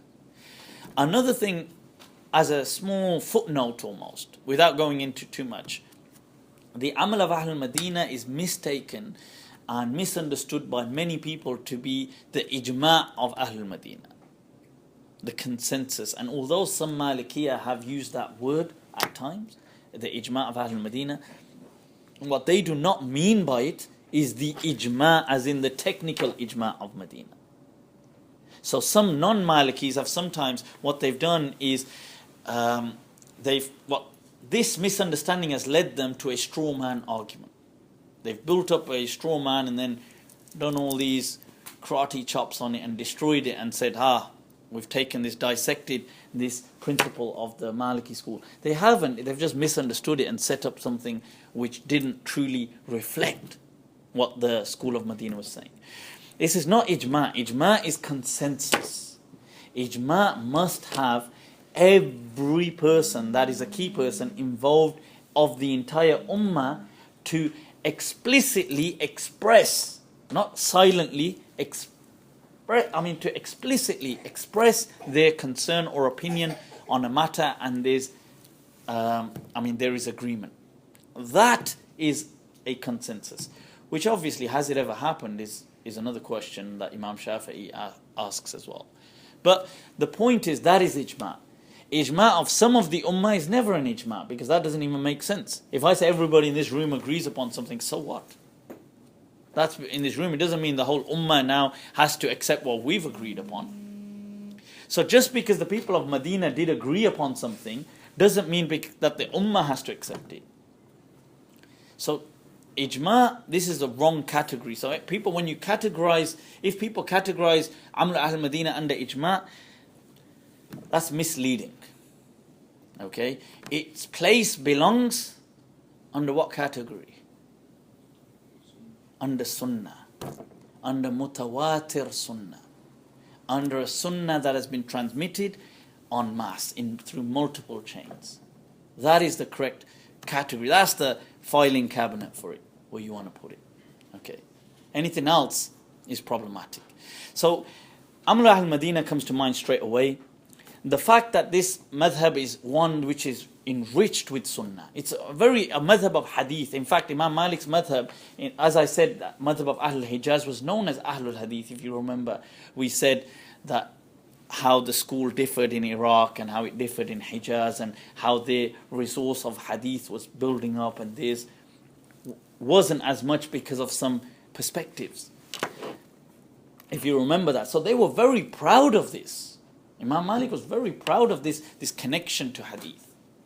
He was a muhaddith after all. In fact, he would say that, the people of Iraq, because Iraq was a bit metropolitan at a point. And it doesn't mean Medina wasn't metropolitan. And Medina was not Bedouin-like, by the way. You know, sometimes I've seen some transmissions that say, and I know 1-2 Malikiya maybe slipped up in towing that line.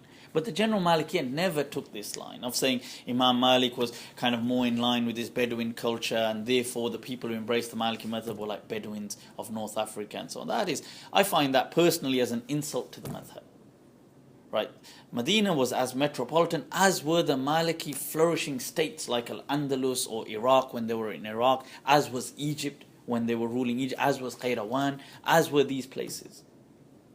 So this is, as was Marrakesh when it was set up, as were all of these places. So this is just a fallacy. But anyway, coming back to the point that Imam Malik would say that because Iraq was known for its, it's like all these people, crossroads, and you had all this trade going on, and there was a lot more trade and a lot more mixture of people, and so it had this type of culture, this vibe to it, very super cosmopolitan for its day and age. So Imam Malik said once, he said, كانت تجيش علينا بالدنانير, that they used to act all, we're wealthy. They used to kind of show off with their wealth to us. That, oh, we live, somebody might say, oh, I live in this place, and oh, it's quite well off, and all this. And so they had a bit of that attitude to them, that we live in this part of, the Middle East, and it's so well off, and and you guys are still. And he says, وَالْآنْ أَصْبَحُ, he says, أَصْبَحَتْ تَجِيشُ عَلَيْنَا بِالْأَحَدِيثِ. And now they're trying to show off about ahadith. He says, know your game, people. You are out of your depth. That he says in one transmission, he says, Al-Hadith yakhruju min indina shibran. He says, a hadith leaves us, the people of Medina, and it comes back to us via Iraq. Like, they will transmit it from somebody from Medina, and then somebody will transmit it from them, and then it'll come back to us. He says, yakhruju min indina shibran wa ya'udu ilayna dhira'an. When it comes back, it's an arm's length. He says, people, know your place. He says, we respect you and everything, but come on, hadith. That's the famous thing, isn't it? That's the Allah. Abu Yusuf, when he accepted the role of being the chief qadi, he would go on Hajj, accompany Harun al-Rashid every year on the Hajj, or every other year when he would go on the Hajj.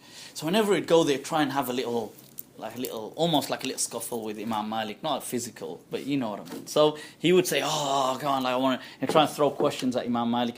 But to say Imam Malik's personality was a more serious type of, more than serious, because serious sounds depressive and sounds like worrying, like somebody's serious, they're like worried about something. Not like that type of serious, but more awe-striking. One of these like had haiba, that people would kind of feel his presence and they would be intimidated sometimes, find it a bit daunting.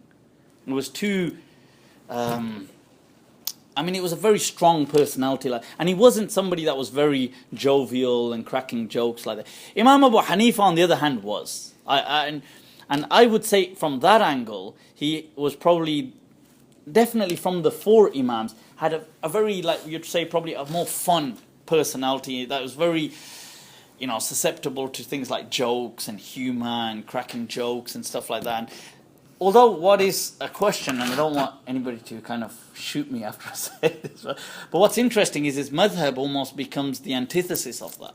It becomes a very strict and severe and very controlling and very different type of madhab with the personality. But his personality was amazing and very jovial and very humorous and stuff. But anyway, Abu Yusuf was like that as well, because he was with Imam Abu Hanifa, always used to throwing this debate in there, getting that argument, doing this. So he comes to Imam Malik, and Imam Malik doesn't really play that game. So he says to him that, okay, what do you say about this? What do you say about this? Imam Malik just looks at him, does that. I suppose you've watched House of Cards, that look. Gives him that look and just walks on. But the thing is that, so he wants to debate him, but he won't listen. So he tells Harun al-Rashid, get him to debate me, get him to answer me. So first, when he said debate, Imam Malik actually said, what is this? He said, is ilm something where you get, like almost the way, you get two animals and make them fight each other? Is that ilm? So obviously, there was no comeback to that. So then Abu Yusuf said, okay, I'll ask him to at least to answer my questions. It's not a debate, we're just engaging in questions. So he would then come out with all these type of questions, and every time he'd come, he'd look forward to some of these. It's quite provocative in his approach, actually. So this one time, you see, and there is a transmission where he actually upsets the Imam as well. But that's where they say he asks the Imam because during the Hajj, in the state of Ihram, you're not allowed to uproot things like plants, you're not allowed to kill any animals, or even you're not supposed, even pests, you're not supposed to be, you should be really careful about even just killing a mosquito or anything really. You're not supposed to be in a state of absolute sanctity. And so if you do, you have to give, especially if you've done something like hunting, or you've done something like this, or you've hurt an animal, you have to give a kafara type of thing. So he asks Imam Malik, says, okay, I want to ask you a question. He says, tell me, what would happen if you broke the thanaya, if a person broke the thanaya? Thanaya are the two front teeth that you have. These two front teeth are called thanaya in Arabic. And he says, what would happen if you broke the thanaya of a deer during ihram? So Imam Malik says, well, you'd give the relevant kafara and so on. He says, he says, but does a deer have two front teeth? Or does it have thanaya? Do we call them thanaya though? When we're talking about deers, they call something else.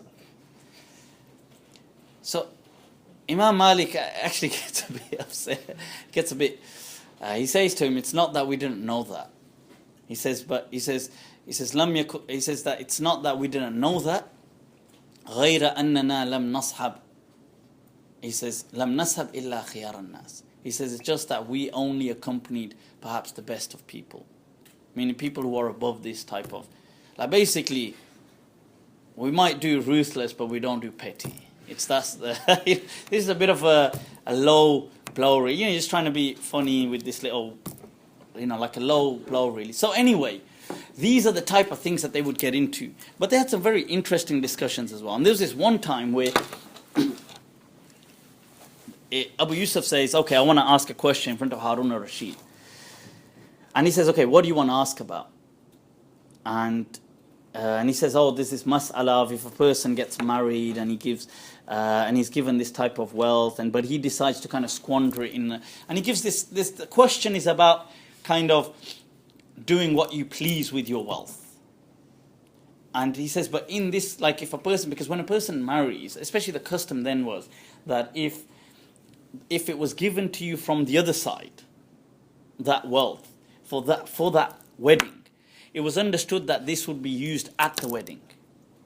And although it came to you, but it wouldn't be, you still had to you couldn't just say, well, okay, I've got this now and that's it, I'm going to just spend it on something else, forget it. And then you just bust on the wedding day, so, but I gave you all this money. So yeah, but I spent it on that. It was my money once you gave it to me. So this was what the mas'ala was. It was one of these type of intricate masail.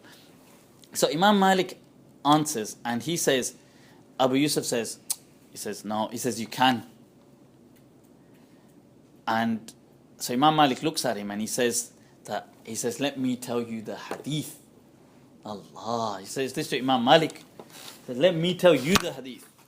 He says that there's the hadith that the Prophet ﷺ ajra al-khayla fil ghaba. Fil ghaba. That he let the horses just go. Like he let them just go into the jungle and into the type of woods, as it was. Like as in just let them, meaning that you can dispose of your thing as you please and this and this. So he's telling this to Imam Malik. Imam Malik looks at him and he says, akhta'ta. Says, you've made a mistake. Says the wording of the hadith is fil ghaya. There's 2 dots beneath that letter that you're seeing. That he made them run, the horses, to their limits. Meaning in terms of speed.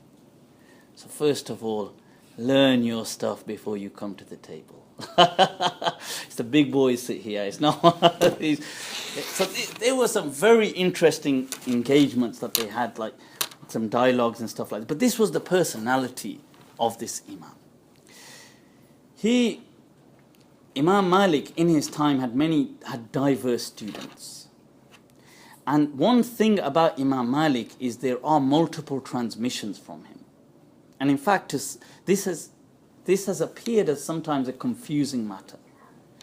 That, for example, Imam Malik's one student will say, Imam Malik said this, another student will say, he said that. And you do get this quite often. It's not infrequent. Within the madhab, you have different riwayat. In fact, the madhab was perhaps the most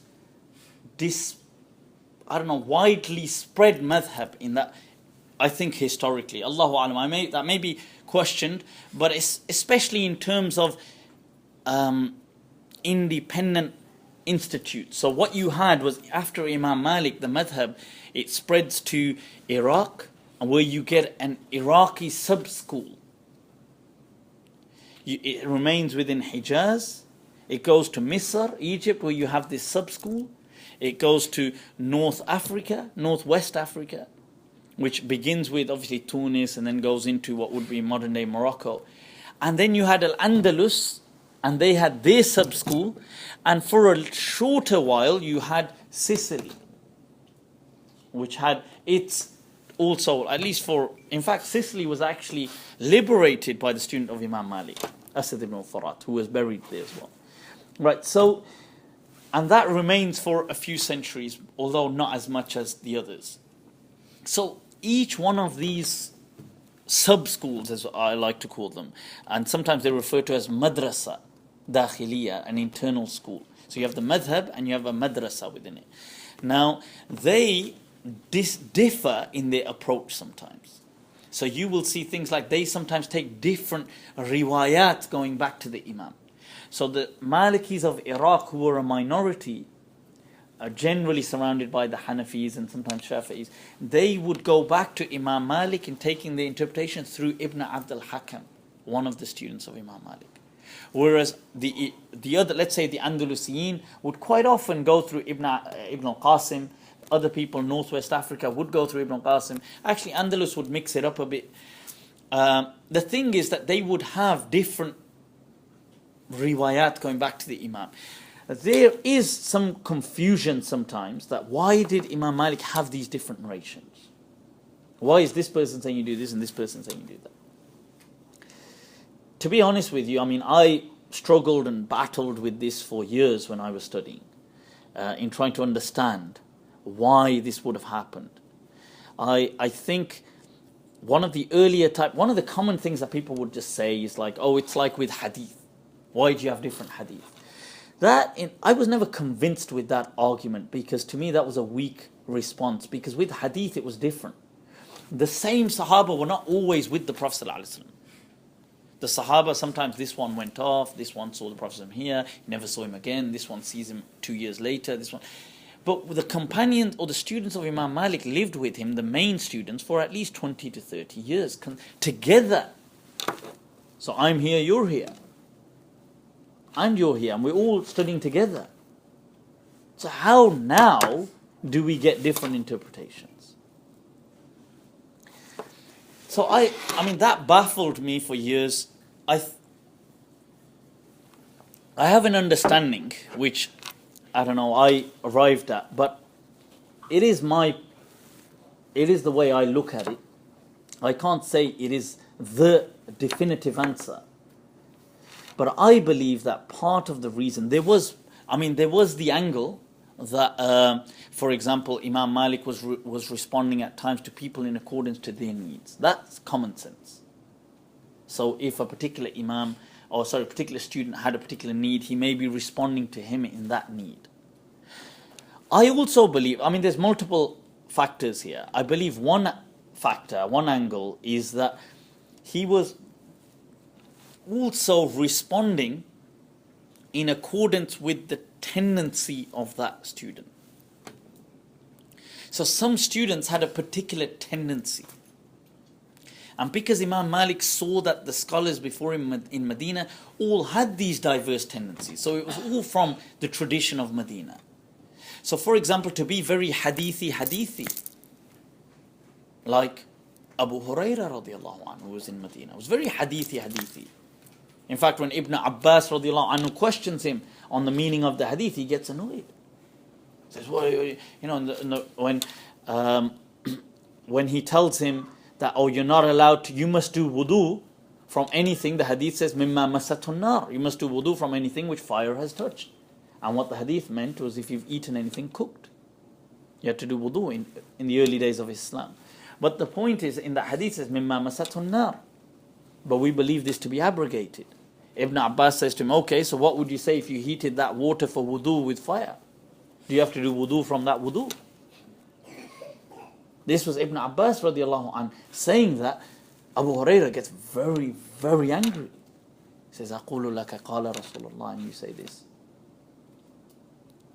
A tendency not too strange to us actually in this day and age. But the point is that we have a precedent as well. The deen is also about trying to understand. It's not about belittling. It's about trying to get around understanding things. So Imam Malik believed there was a precedent for all of this. So there were some students like Ibn Wahab, very hadithi. So Imam Malik at times may have given him that understanding. He may have said to Imam Malik, look, listen, don't you think here we have this hadith? And he would have, yeah. You're right, we do. Roll with it, it's good. Because it's at the end of the day, this is also the understanding. Another factor, and I think this is an interesting one. I think Imam Malik was conveying the school of Medina as it was being transmitted. At times he may have personally disagreed, but still transmitted it as what was being transmitted. So for example, I'm teaching to you, let's say, a text. Right now I'm just teaching the text. So if the text says this, I'm teaching this. But then somebody may ask me, what do you think about that though? And I say, well, personally on that thing, I think you could do this. So there is the Imams, and this was something which I personally kind of, after, like I said, for years struggling with this is what I kind of became comfortable with.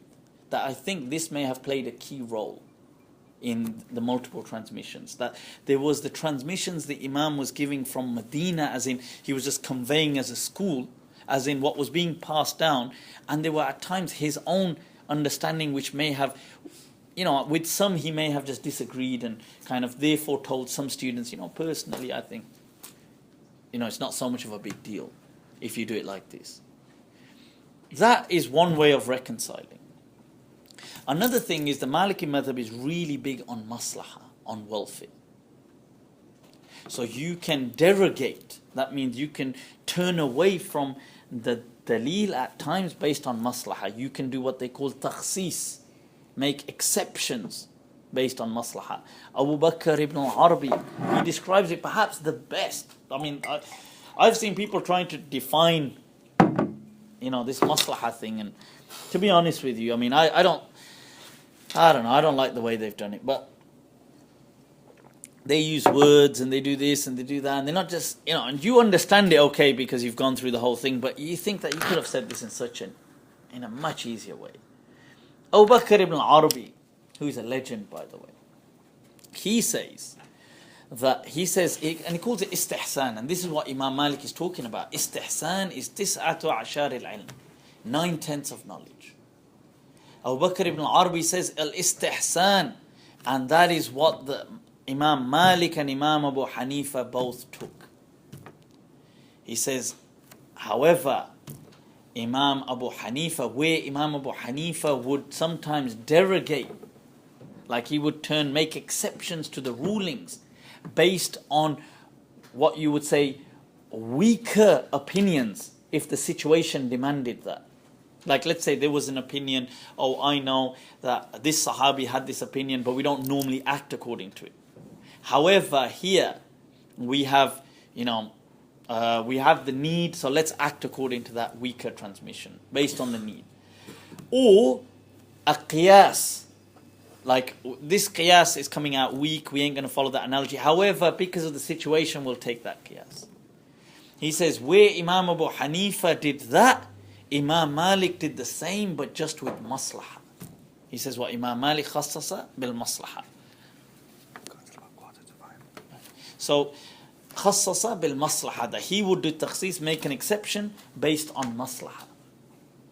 Okay, so this, and you see this becoming so manifest in the school of Medina as it continues to flourish. So places like Al-Andalus were amazing examples of stuff like this, where they used maslaha with. So you'll see some of the fatawa, for example, and I'll give you an example, like let's say when you're doing wudu and you've got a ring, and Imam Malik was asked that, does a person have to remove the ring?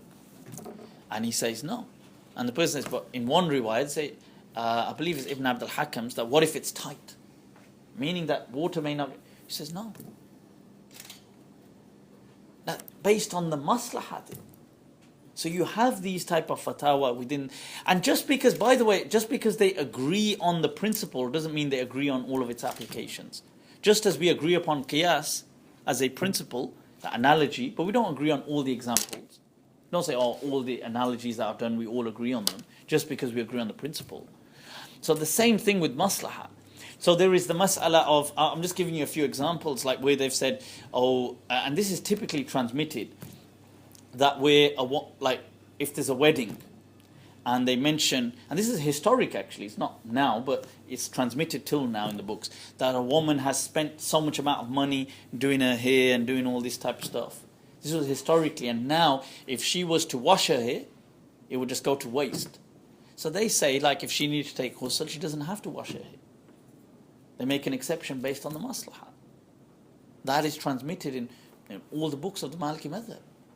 So, like this, you will see several cases where maslahah is at play. So, in fact, this whole maqasid, what we hear now, you know what's trending nowadays, this maqasid, is a Maliki thing. Nowadays, everybody's jumped on board, but their madhab actually doesn't speak of, they don't have this type of, because maqasid is actually based on maslahah. It's based on you making exceptions based on maslahah, because of the maqasid. Now the other madhabs, initially, apart from the Hanbali did have it, right? But the other madhabs didn't. In fact, Imam Shafi'i was the most harshest against this. He said that you guys are just making your own deen. That's why his answer was to this. He said, "Man istahsan faqad sharra." Whoever does this might as well just have his own deen. In other words, the Hanafiya had it, but not like the Malikiyya, not based on maslahah. So you can see how large and this would have been, and this is where you see sometimes some fatwa within the madhab. And where is it coming from? It's coming from this angle of maslahah. This ties into our last question. Why the school of Medina for us? That was, first of all, why the school. This was the personality behind it. And prior to that, what the school was. But why today? Why for us? And that's not so lengthy of a response. First of all, you are allowed to choose any school that you please. And Qadi Iyad expands upon that in his Tartib al-Madarik, explaining, look, a person can follow any school of law he pleases. And he can even just follow it based on the fact that he likes that imam.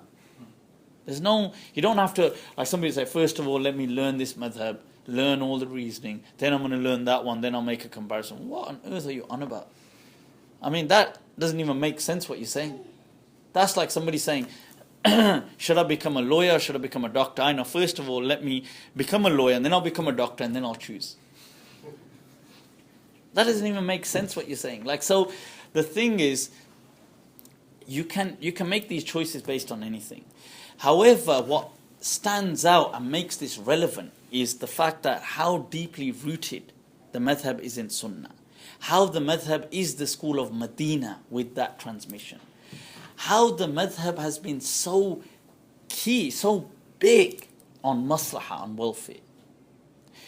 The madhab has also been one of the most emphatic madhabs on urf, on custom and convention. On that urf, al-ada is muhakkama, that it plays a role. And the other, the other madhabs accept that as well. But one of the most emphatic madhabs on that has been the Malikiyya.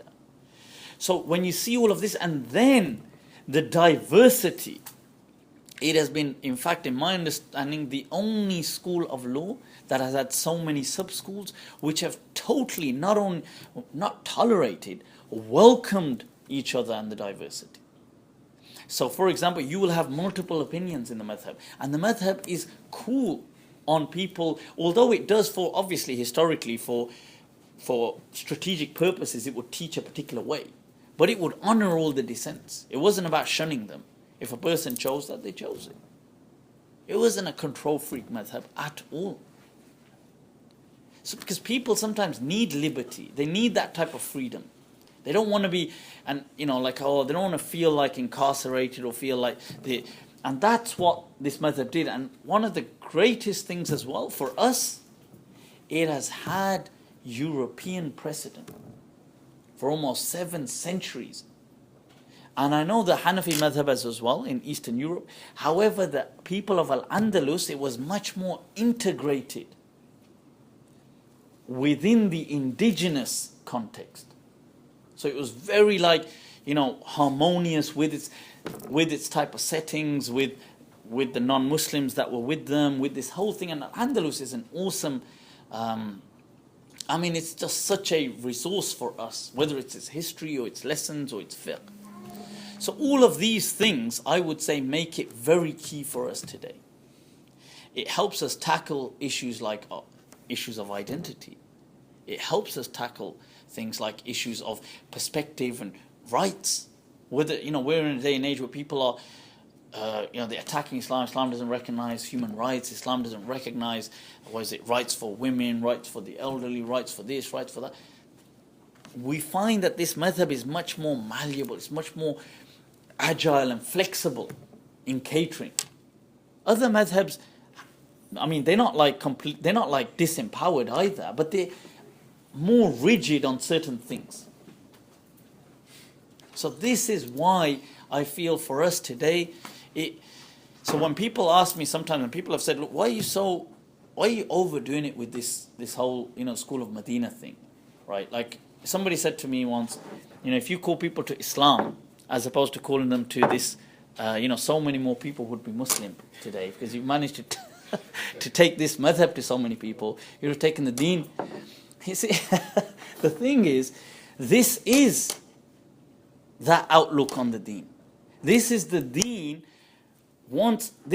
actually presentable to people as it should be presented. Remember, because nobody has a monopoly over the deen.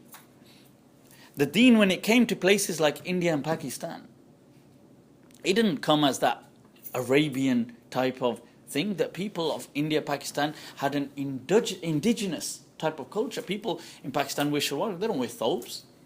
They don't walk around in thobes. They don't walk around with that Saudi type of thing on or this type. I'm not saying there's a problem with that, but they don't do that. They had their indigenous type of thing. They've kept their culture. Till today, they're very strong on it.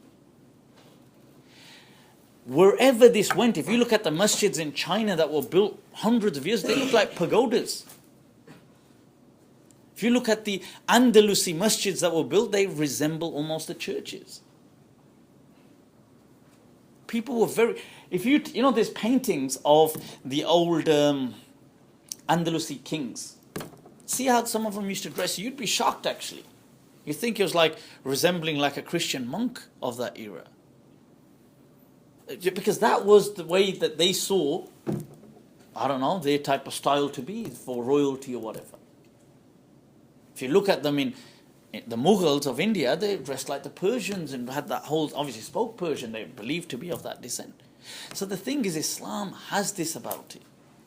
So if somebody is presenting a very harsh view of Islam to people, or a particular view, and because of that people are leaving Islam, then you are doing Islam a service by presenting this perspective, which is not only a more pure and pristine perspective as fair enough as maybe I or we believe, but because it also is palatable to the people. The Prophet ﷺ said, حَدِّثُ النَّاسِ قَدْرَ عُقُولِهِمْ. Talk to people in accordance with their intellect. أَتُحِبُّ أَن يُكَذَّبَ اللَّهُ وَرَسُولُهُ. Do you want Allah and His Messenger to be denied? People today say, you know what, I can't be. Look, they see this as a light switch effect, either on or off. Can I look like that Maulvi over there? I can't look like that. So clearly I can't be practicing. It's an on-off effect. We are in a day and age where image is everything. Image is everything in our day and age. Just as language was everything in the time of the Prophet ﷺ and his surroundings. Image is everything. We have a pathetic image. And we're all part of it. But I'm not saying this as a criticism, but as a critique. As in something to reflect upon. People, when they look at something, they look at its image. And let's face it, people don't want just certain people as their leaders. They feel embarrassed. Thereby, they distance themselves from the message. All of a sudden, somebody wants to hear something on Islam, we get a bud uncle gets on the, people are like, what the hell is this? Does he represent you? Damn. It doesn't represent me. So do you see this point? Somebody comes and they're so, so out of shape, and they're so like this, and they're so bloody, just out of it, and they know whether it's going to be just little basic etiquettes of presentability. Well, the smallest of things, breath could stink to the God knows what. These type of things have a huge impact. Why did the Prophet ﷺ emphasize so many things about etiquettes? It was for a reason. The miswak with every salah, the this, the that. I'm just saying, the perfume, why the Prophet ﷺ emphasized this. There was a reason that these things have a role, they have an impact. Where you talk to people, impact people. Sometimes we have an array of opinions to go with. We have this opinion in Islam, this opinion. And we have this within sometimes the Maliki madhab. So the point is, sometimes some opinions will be more compatible with your context. This isn't a disloyalty to Islam. That is embracing Islam. Some people, no, I'm going to be stubborn. I'm going to take that opinion. I don't care. You don't want it, don't take the deen then. It's like, whoa, that isn't your call to make. You don't own the deen. You can't say to people, oh, you better take this or you don't take the deen then. You, if you know it, are just entrusted to transmit it. Now, if you cannot see in your wisdom to transmit something which is more palatable, and you see this from the sunnah that the Prophet ﷺ would do, he would engage with people on their level, like kind of give them things which would kind of suit them sometimes.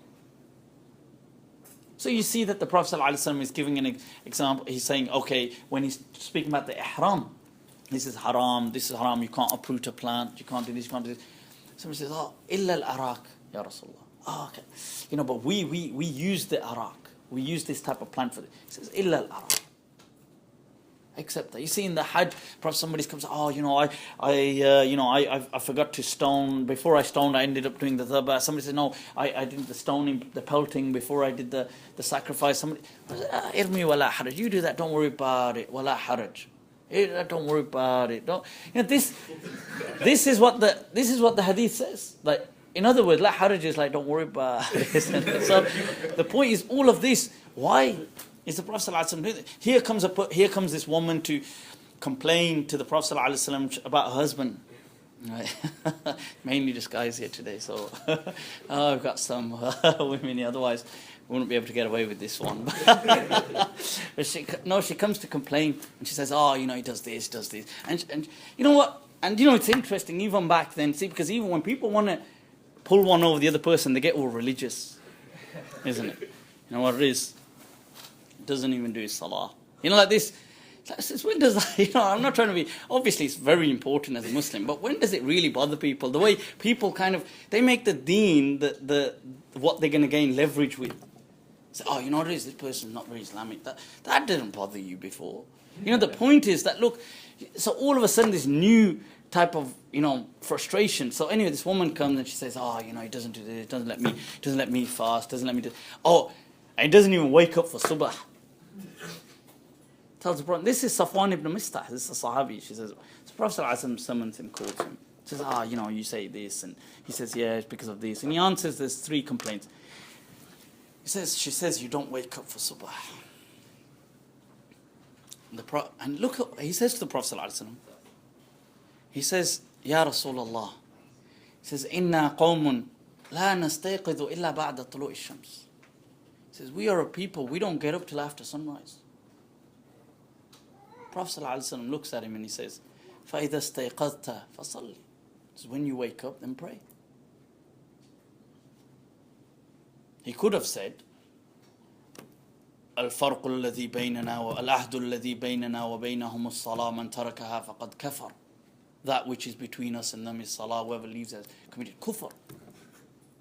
He could have said to him that, oh, when you sleep and the shaitan urinates in your ear and this and this. He could have said that. He could have said, but he responds with saying, look, when you wake up, pray. That is prophetic wisdom.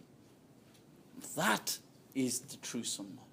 In being able to understand your situation. Because do not ever let the message be compromised over what is like a string of the fabric. And I don't mean in any way to undermine, in case anybody takes this out of context, undermine salah. What I'm trying to say is that you can't sometimes get a mas'ala. Somebody, and I've had this on a few occasions where people have said, look, I can never accept this mas'ala in fiqh. I can't accept. I had some people say, I had once, I can't accept this. I'm really questioning Islam now. I don't know, I can't really be a Muslim like this. So, well, okay, you don't accept the fiqh, don't accept it then. I'm like, so let me get this right. You're saying now because this masala don't make sense that the world doesn't have a creator. You got to remember, masail are based on the interpretation of men. Like you and me. Great men, but still men. It's not sometimes, we're not talking about constitutional things like Allah is one and stuff like that. We're talking about masail. Somebody says, oh, why is this like this? Oh, and you get a lot of masail around nikah or talaq or stuff like this or salat. Especially on mu'amalat. And people they tell them, look, you teach it, but where people struggle, you have to recognize nobody's perfect. We all have our problems anyway. And this is one of the great things, really, about, in my understanding, what the school of Medina reflects, this spirit of the Sunnah. With that, people, inshallah, I'll conclude. I think we can take some questions if we have any, and I know we